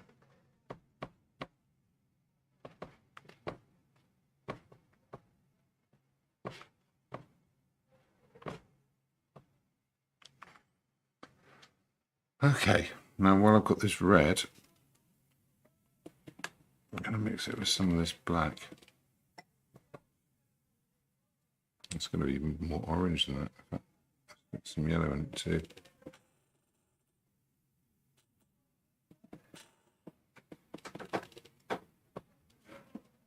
No.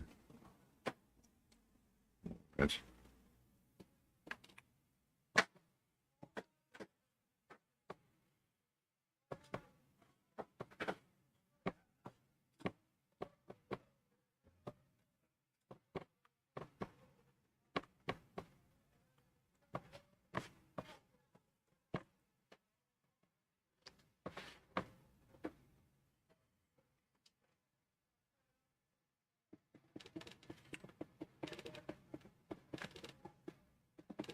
Bleed out into a grey here.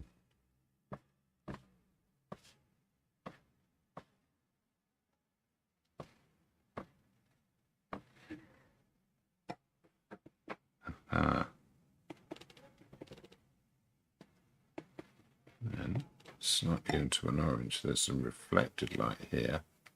Yes. So this is very subtle tones, but it's the thing that's going to make it work. Does it go anywhere else? Just a little bit there. That's it. Okay.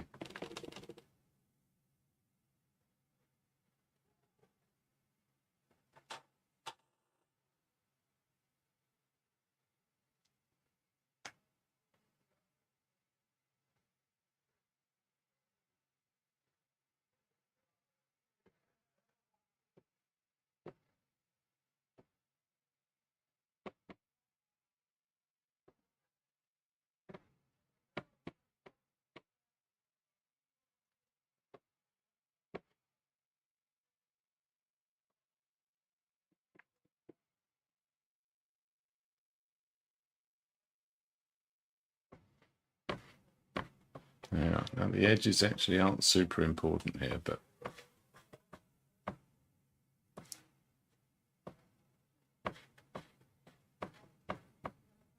it does need to work.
Come on.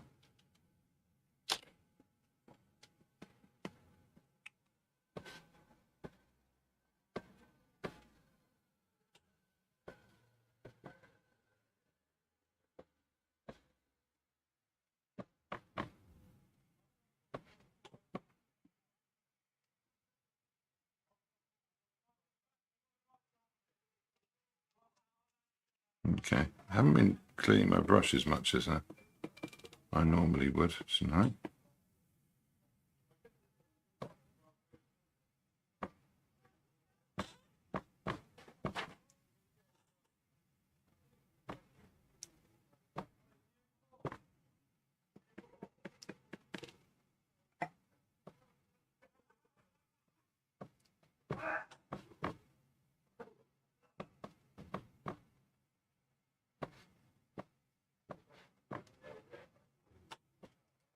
Just under 10 minutes tonight.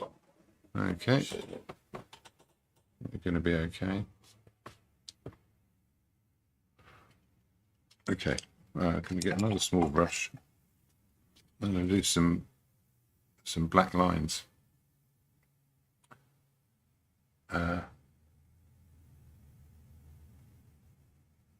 Which is a good way to sort of just create a bit of definition. So especially for the structure of this lamp. That's the inside of a leg there.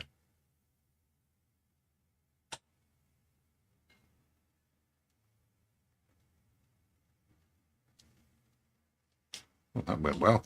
I normally botch those up. Yeah.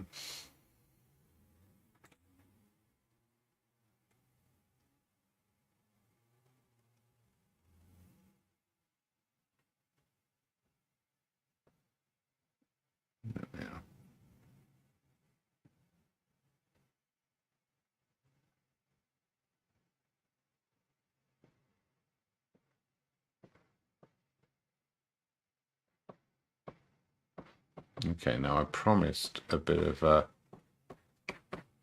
light party going around. All right. Now this is working.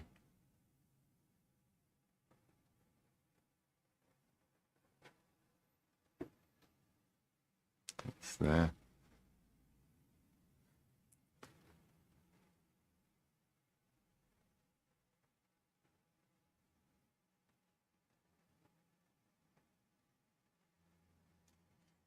Okay, so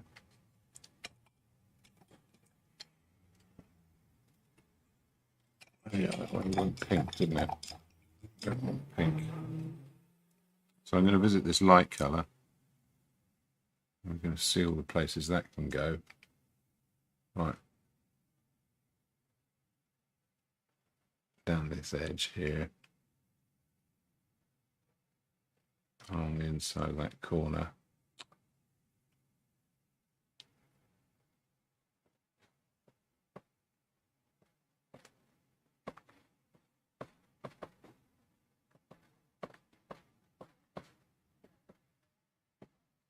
Inside of that. Inside that corner there. The nice flashes there.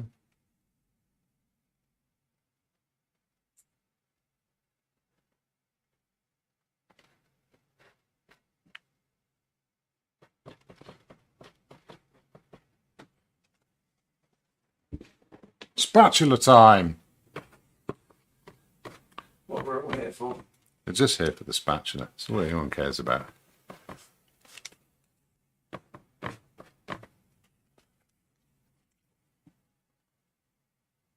Okay, my eyes are adjusting a bit, so I won't too much with that. But I want these lights to land in sort of little rhythms across the place as they travel around. So that's probably all a bit too much. Right. Put the inside of this candle.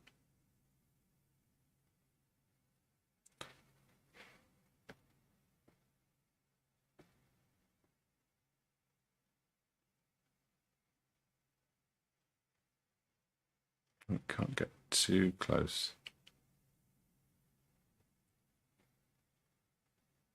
to the brightness of the lamp, but it can reflect a few bits and pieces.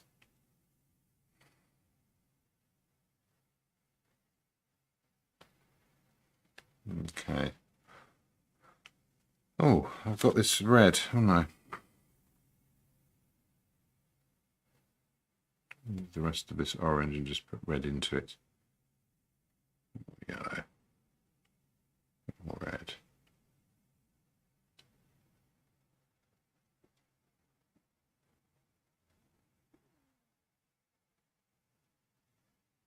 Redder.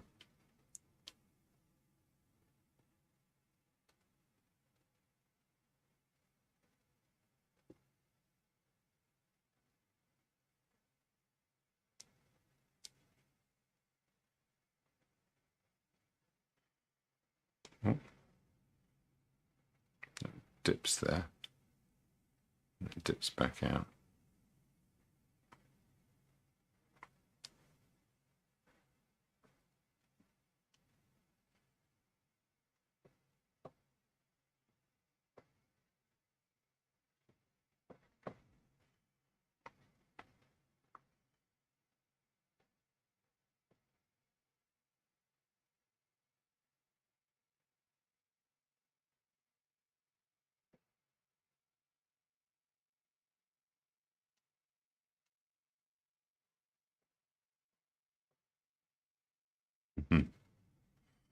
Right, it's right in the foreground.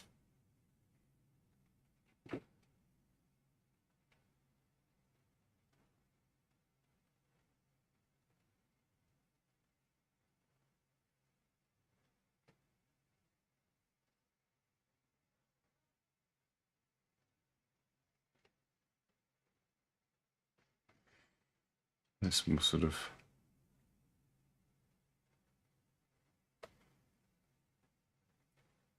tell the eye something about the folds. I'll muck that up a little bit, not too badly.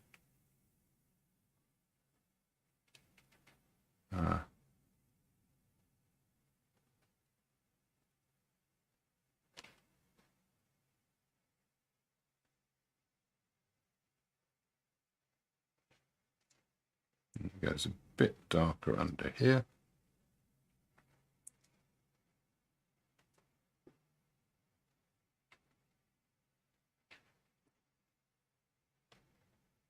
And then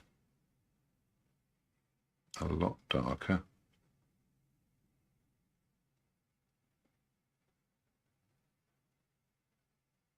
under there.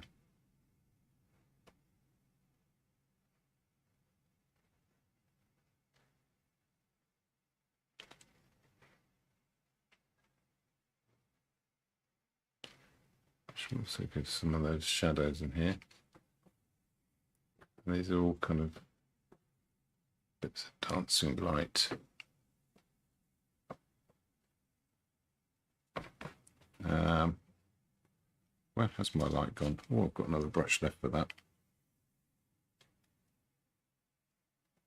I would have had some white and some lemon yellow.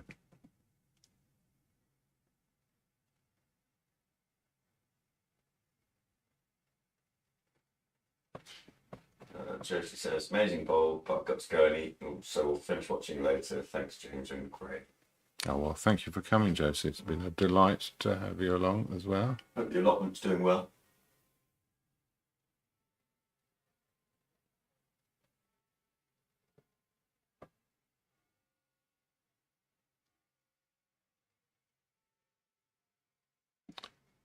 There you go.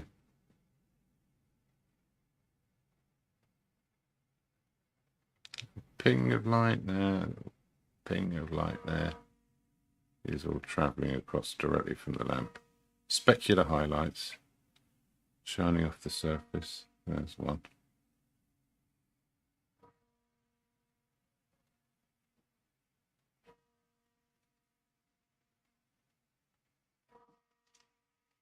Now I hope it's looking a little bit like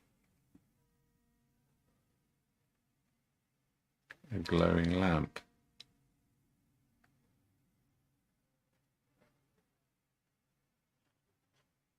I said it needs a little bit of a journey across, doesn't it?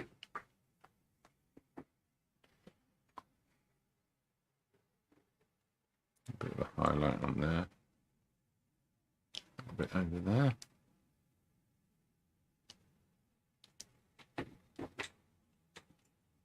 The bottom corner. Is that in? It's hard to tell.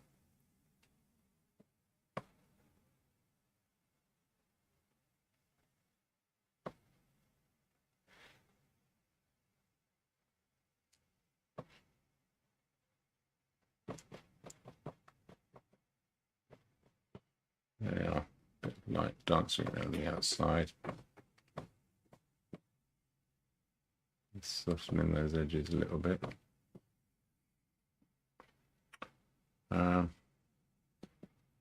I've got it. Let's put a few pinks in here, brighten those up.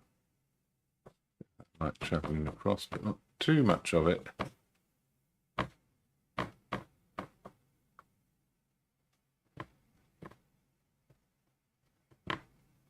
Don't want to lose my contrast.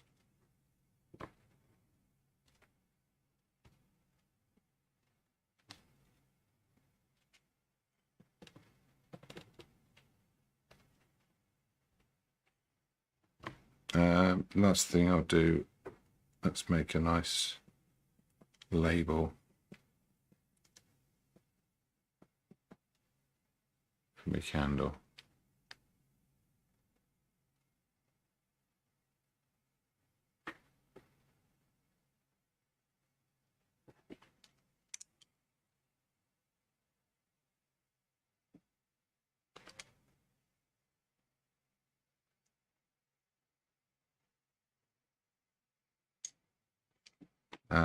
Oh, and a little wick.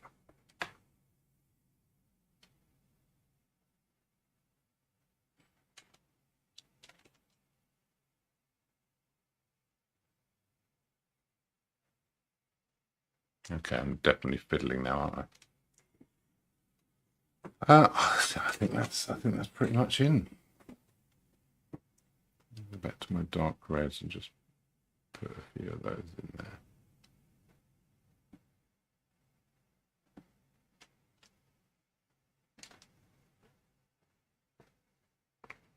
No. Yeah, that's officially fiddling. Stop it. Stop it. Put the brush down. Stop it. Replace the brush with your phone, actually. Okay. Well, I'm going to have to sign this in red, aren't I? So I'll do that last.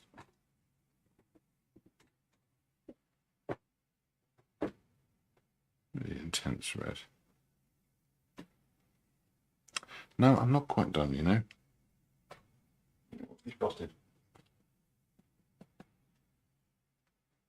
A few little highlights in this fabric just to make it sit.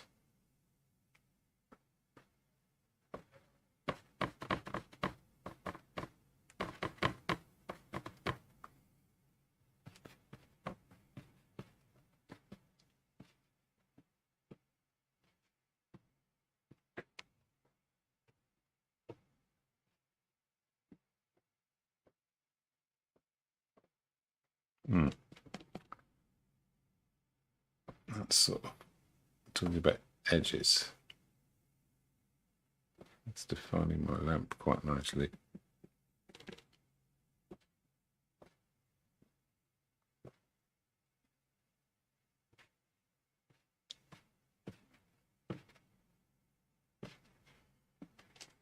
No, it was probably unnecessary, wasn't it?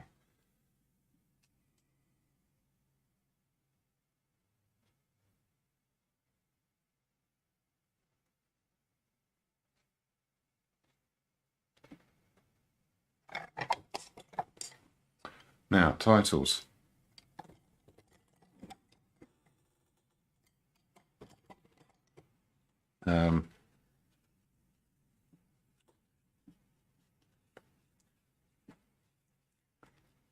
Iridescent bowl and redundant candle. Something like that. The bowl is incredible. Very kind.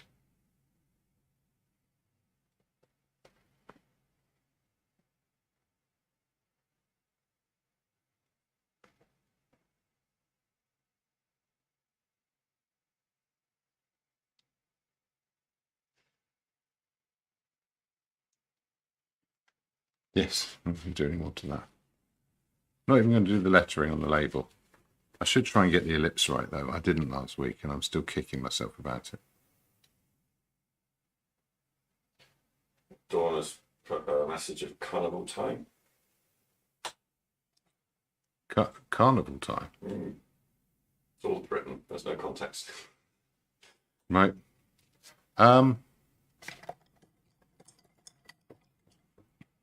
I could call it the fates, couldn't I?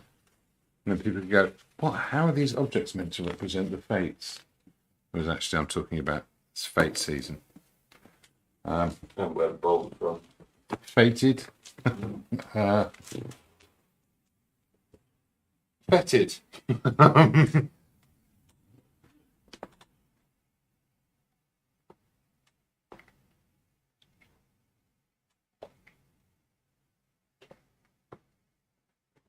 Yeah, I think iridescent bowl is pretty good. My tea's gone cold, so that's a good sign. Oh, there we go. That type of glass is called Carnival Glass, as it was handed out at festivals. Ah, and There you we went go. up to your fate. Yeah. Carnival. Thank you, Dawn. Brilliant. Well done, Dawn.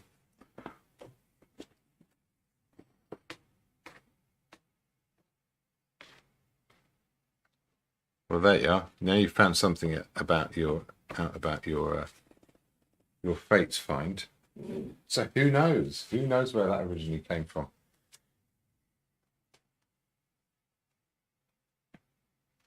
Right. Oh yeah.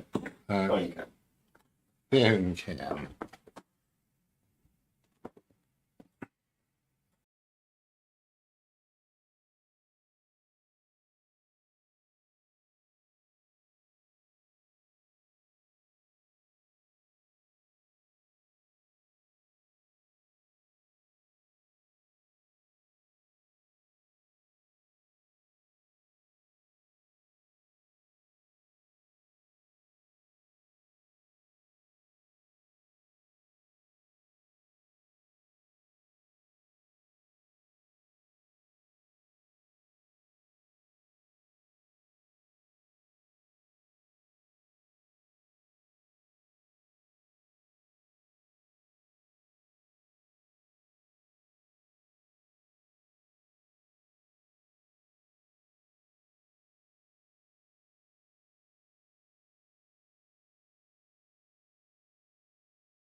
Than you do normally Well, paint.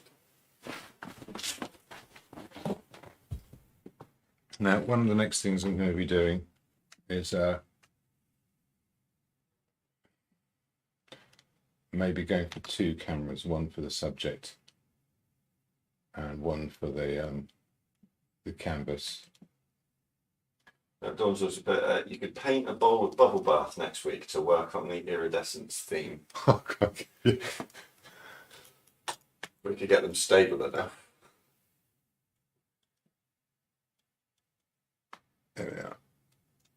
There we go. More suggestions of iridescent objects would be amazing. I did a shell. I did a conch shell. Oh, it was the Yeah. blown to. Yeah. Sort of like the that. sea. With the mother of pearl on the inside. Yeah. Once is enough. It's gone to a very good home, and yeah, I feel like I kind of got away with that one. Like it only ever worked once. But there's nothing at risk, is there? I may as well have a crack. So maybe something like that. Maybe some sort of oil resting on the top of water would be quite an interesting. Yeah. No, it is fascinating how it works because it's just refraction. So different frequencies and different thicknesses mean that you've got those two surfaces and different frequencies of light will resonate. You get effectively like a standing wave sort of thing. And that's where you get the different colours out. So blue butterflies aren't really blue. There's no blue pigment. They're just iridescent. So the blue light bounces back and the other light sort of cancels itself out. There we go. Yeah. So you can see how much brighter these bits are than these bits. So even though these have got plenty of light falling on them, and the camera will forgive it to a certain extent, because it's sort of squashing, if you like, the amount of light coming from the lamp because it's too much for it to cope with. There we go, adjusted. Yeah, well, thank you for joining. And this will go in. I've got a nice gold frame for it. Should we have a look? Oh, very nice.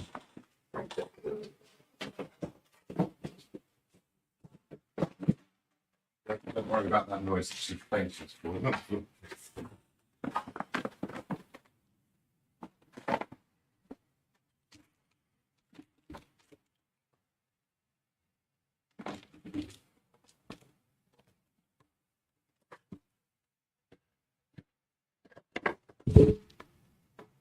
Oh, I like What that. do we think of that? Hang on. Oh, yeah, Yeah, fan of that. Big fan of that. that'd be a bit of fun, wouldn't It just picks out the really bright colours in the bowl. it? It is so. It goes with the bowl, doesn't it? Oh yeah. Well, I'll pop that in that frame, and that'll be in the bean shop tomorrow for your perusal and amusement. But yeah, thanks for coming. And oh, there you are. Hello. Yeah. Next week. Let's see if we can get someone in the chair, Yeah, I think we should start the talking heads next week. because I am sort of working through a pile of junk here, but it will be clear by next week. And So then- yeah, like on that score, it could next week could potentially be quite a different format that we're working on.